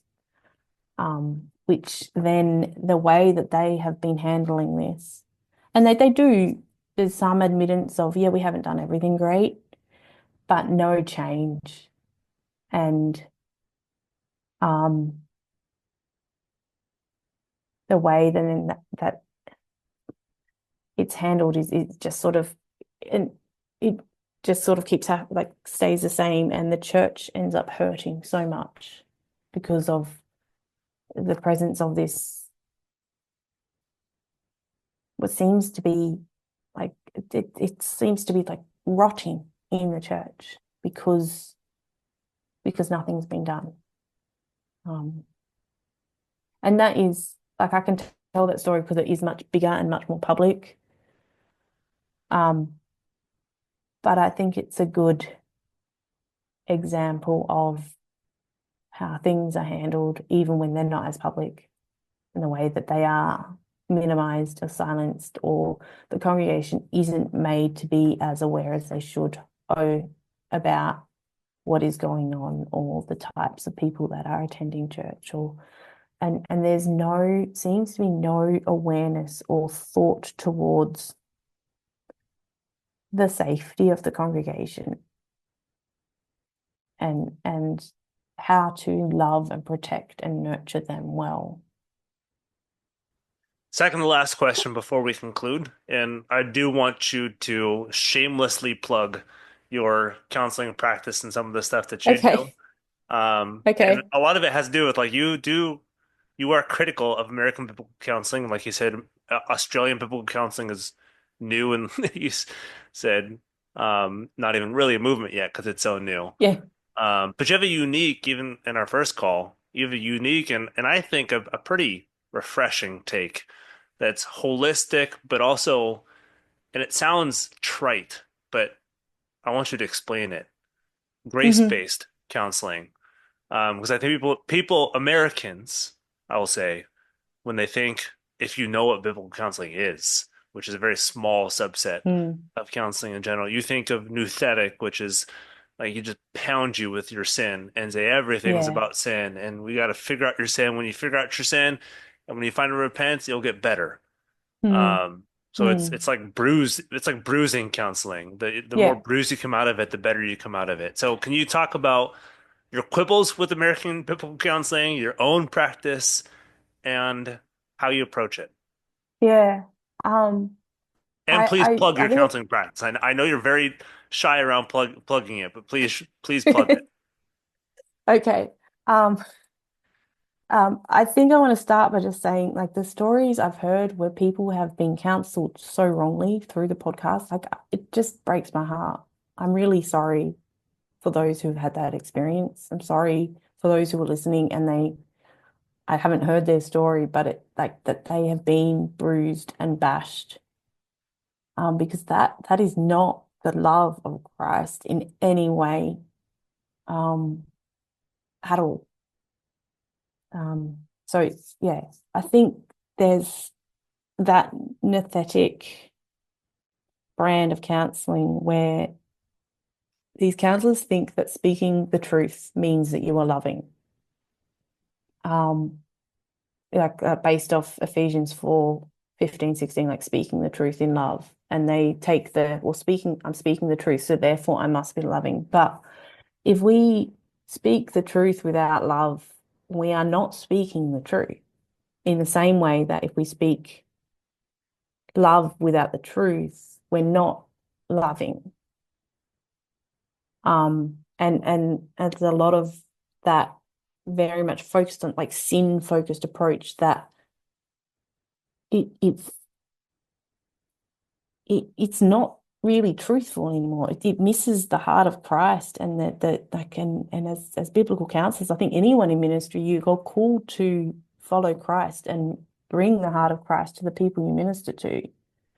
And you know, Isaiah talks about Jesus being the counselor or the wonderful counselor, depending on your translation.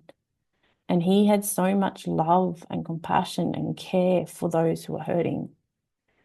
And the only people that he ever called out or attacked because of their sins were the hyper religious and the hypocrites and the Pharisees. Like, they're the people that he called brood of vipers. He didn't call, didn't even do it like the woman who was caught in adultery. He showed love to her and compassion and mercy. And that is what biblical counseling should be. Um, that is what the Bible teaches us about what counseling should be. There's so much comfort and grace and love for the people who suffer, and also for the sinner in Scripture. Like, that's what the gospel is about. It's not about us figuring out our sins and then having a better life. Like, that turns into a twisted form of prosperity gospel. And we all know, as Reformed Christians, the prosperity gospel is wrong. But somehow we make that out, we take a version of that, and that's how we live our lives. Like our practical theology is actually somewhat prosperity gospel based. It's not, which is wrong. I think, and I'm not in America, so I can't speak about everything that's happening, but it's sitting on the sidelines over here.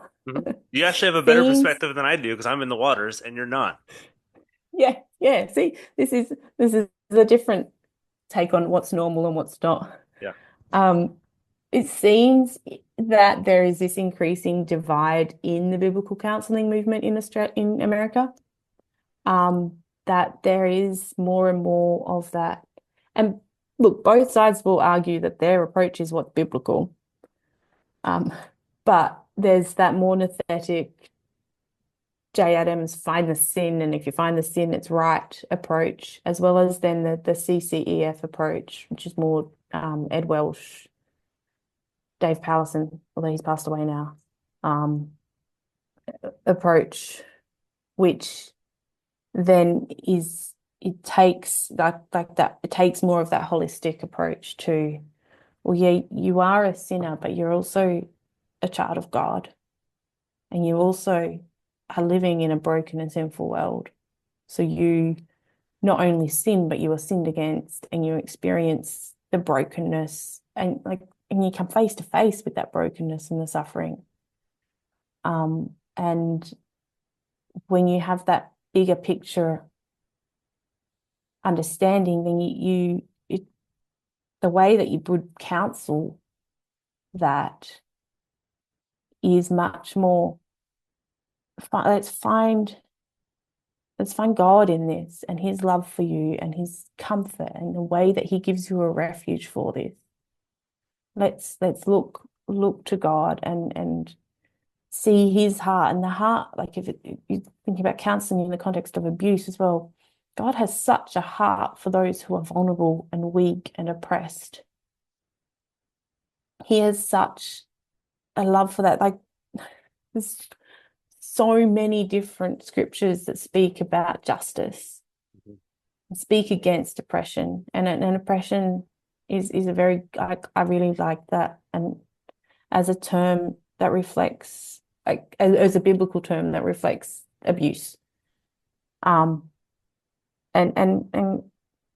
there's so much that of scripture that speaks to that and can find comfort and hope through that. That then it isn't about the sin, because Jesus took all of that sin. And I think, and this is where that more nouthetic approach, I'm going to say it, but it might sound really harsh. They don't see the person in front of them always. Yeah. Because so many people, especially those who have been abused in some way, they know their sin. They know where they're not measuring up. And I think if you've been abused in some way, if you've been a part of some sort of high control environment, like, you know how you're not meeting the standard. That's all you're ever told. Yeah, exactly. You're never told how great of a person, how much you're contributing to this environment. You're always told, like, hey, you're not doing very well this week. Hey, you're not doing well this week. Hey, you're doing worse this week. Yeah. It's how little you measure up. It's where they come to the counseling office, and then the counselor says the same thing. You're like, I can't win. And that's not what counseling should be about, because they come in knowing how they don't measure up, and they actually need to know how they do measure up, how they are created in the image of God, and how in Christ that they measure up perfectly, and what that looks like. And then that's what they need to hear, not these are all of your sins and you need to do something about this, because we are all sinners and we all need the grace of God. So let's find that grace together. So a big part of my approach to counseling is then, well, let's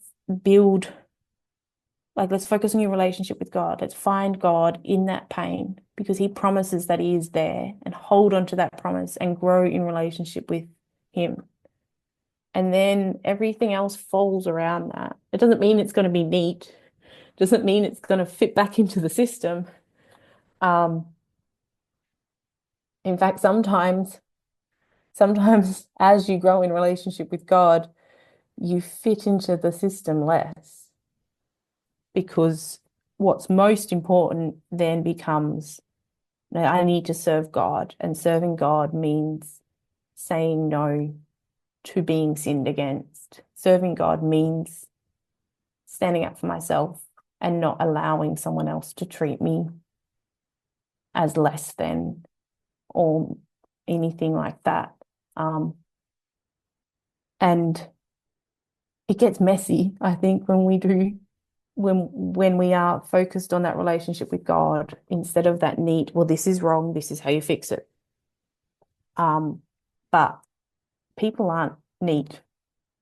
People aren't, we're not boxes. We don't fit into boxes. It is messy. And I think heart-focused, grace-focused biblical counseling is counseling that is willing to get really, really messy. There's a quote that stuck with me from my, when I was doing my studies, from Ed Welsh, and I think there's one course that he just, as a lecturer, he said over and over, and it was humility and love, and that's your methodology. And I think when you come to people with humility, especially in this context, especially humility, but also love, and that heart of Christ, then that means that you're not going to be bashing them and bruising them because of the sins that you see. And I think as well, humility also means that you have the opportunity and the space and the teachability to see that your framework for the world might not be the right one, or it might need to change. Like your worldview, I suppose, might Yeah, need at least to not the change. You might only need to framework shift. too. Yeah, there's other frameworks out there. Yeah. And it also gives you the opportunity to see that there's places that it doesn't fit with scripture, and it needs to change there. Yeah. I could probably keep talking about this, because it's something I feel really strongly about, especially about having compassion. I think if you lose compassion, you're not gonna be able to. You can't meet anyone where they're at. And compassion also gives you the opportunity to see and understand and hold on to the impact of the way that trauma just really messes with your body. And it sticks with you, and the ways that you can't just be like, oh yeah, that was pretty horrible, let's move on. It's there, and it stays, and it changes who you are, but it also changes you physiologically. And you can really, and that's where so much of the distress and pain is found. And it needs time, it needs space, it needs opportunity to speak the truth of what's happened, so that you can find healing in God.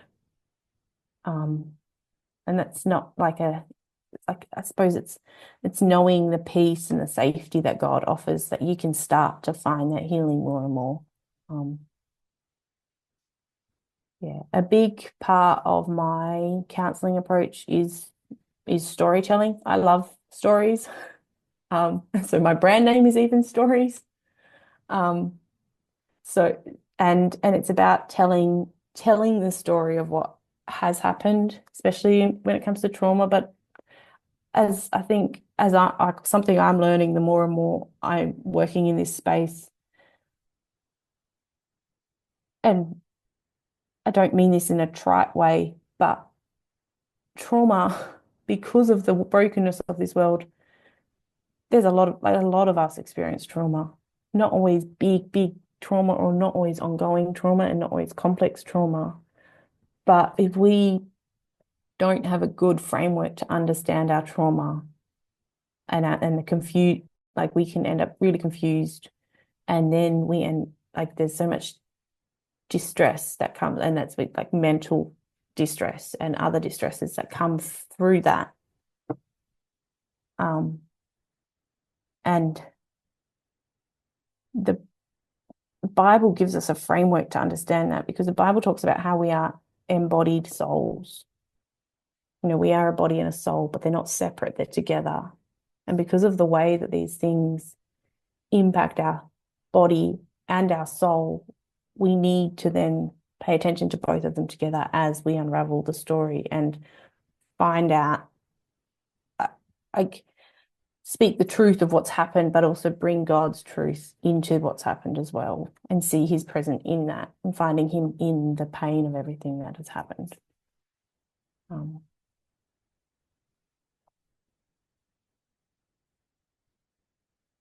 Yeah, that is all I have notes on.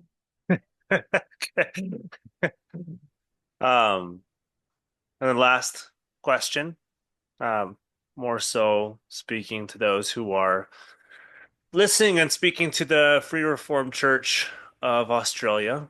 If you can talk to ministers, members, denomination, our assumption, just like every other episode, is the moment that this goes out, the Free Reformed Church of Australia will hear about it and start listening, hate listening, love listening, whatever it may be. So you got their ears, Yeah. and they can't respond to you. Yeah. What should they know about Doug Wilson? What should they know about handling abuse in the church? What should they know about being a place where the gospel of Christ leads us to lift up the downcast and proclaims the grace of God? So you speak to the Free Reformed Church of Australia and say, this is what Camille de Vos thinks they should know. When I first read this question, I was like, I don't know where to start. There's so many things. I just need a few hours to talk about this. But I think I've sort of pulled it into a way that hopefully makes sense and is everything that I would like to say. But I think I'm going to start by addressing those who are hurting or have been hurt. And there are so many stories. And I'm really sorry if that is your story. I want you to know that you're not alone. Whatever the context, whatever you think of the significance of what has happened, even if it is a once-off thing that happened in passing, it's not okay. And you need to know that you're not alone, and reach out to someone. Reach out. You can talk to me. I can connect you with other people that you can talk to. And there are so many stories, and this is not, like, I know there's people who are afraid of a Me Too movement happening in their Free Reform churches, but maybe that needs to happen. Not in the, like, vengeful, hateful way, but in a way this is really wrong. No matter what you see as the seriousness of what's happened, it's wrong. And we need to be able to cling to the hope and the healing that God brings. And the first step in doing that is speaking the truth. Because if you don't speak the truth, you can't meet that with God's truth. And as you speak the truth more and more, then you're able to find refuge in the arms of your Heavenly Father. And you can be comforted there. And I think the really sad thing is so many have not just being mistreated, but those who should have been representing God to them really misrepresented him. And if that is your story and you have also had family members, parents, office bearers, others, teachers, those who should be telling you about who God is and embodying who God is to you, and they have mistreated you or dismissed what you have brought to them, know that that is not who God is. Your story is really important to him. And if you can hold on to that then start to talk to God about what happened as well. I know it may seem scary, but he is not the person, he's not the God that you have been taught that he is. He is a God who really, really cares. And it might seem scary, but to live through what you've lived through, you are a very brave person. And talk to others, talk to people that are trustworthy, and start building relationships. To everyone else, we need to start pulling up the carpet. It's a pretty disgusting, I think of the image that comes to mind is the carpet cleaning videos at the beginning where there's like, it's mud. Everything's been swept under so much that it's just oozing out. So we need to get rid of that carpet, maybe burn it. And we need to start paying attention to what's happening, to what has been happening, and start talking about it and start finding God's hope and his healing in this. We have a God who is a God of justice. He stands up for the oppressed and he protects the vulnerable and the weak. He commands us to do that as well. And there is power everywhere, like human relationships, power is a part of that. But God commands those with power to use it to bless and empower others who have less power and never to take advantage of them. So if we have a worldview that teaches us that we are more than or greater than or above others, if that's the way that we see the world, things get nasty, and they get nasty really quickly. If you think of Nazi Germany or slavery or apartheid in South Africa or just colonialism, in each of those systems, there was a worldview that taught that like one person was more than another, and there were people who were less than, and they were less than human. And patriarchy, especially as Doug Wilson teaches, or as I have witnessed it in the FRCA, that is a worldview that does the same. It is a worldview that teaches that men are more than and women are less than. And in that worldview and in that way of looking at the world, we take away personhood. Not just the personhood of the women because you treat them as less than, but you're also in treating someone else as less than. You are less than because you are not bearing the image of God as you have been created, because you are not treating someone else who has been created in the image of God right. So we really, really need to change, and we need to pay attention to this. I need to say, because I know this is how you're going to come at me, I am speaking from a place of love. I'm not a crazy feminist. I do not hate men.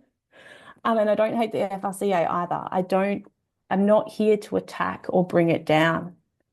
I have so much love for everyone and so much heart for the hurt. And there are layers and layers and layers of hurt here. And we need to start bringing God's love to that. There's also no woke agenda attached to this. It's love. It's love for God and love for his people. To ministers and office bearers, just because it may seem normal, it doesn't mean it's right. In fact, sometimes because it's normal, it's very not right. You need to move away from thinking about the system and protecting the system or the way that things are or the way that things have always been, and start listening and loving and paying attention to that and paying attention to the people right in front of you. And remember that God is calling you to love the oppressed and to use your position to lift them up. Don't keep things in-house. Use the resources available, all the resources available, especially the resources of the state, and hold people accountable, especially when what they do is illegal. Consent is not implied with the words I do, and marital rape is real and it is illegal in Australia.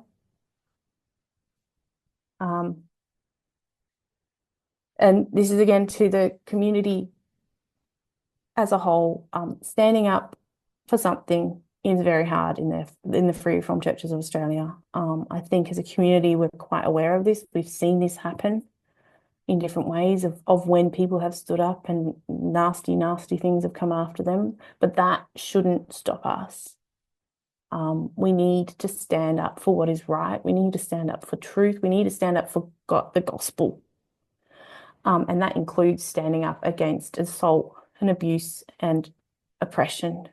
It's not easy. In fact, it's pretty scary and hard. But this is what God asks us to do, and this is what God does. So he gives us a way that we can do it.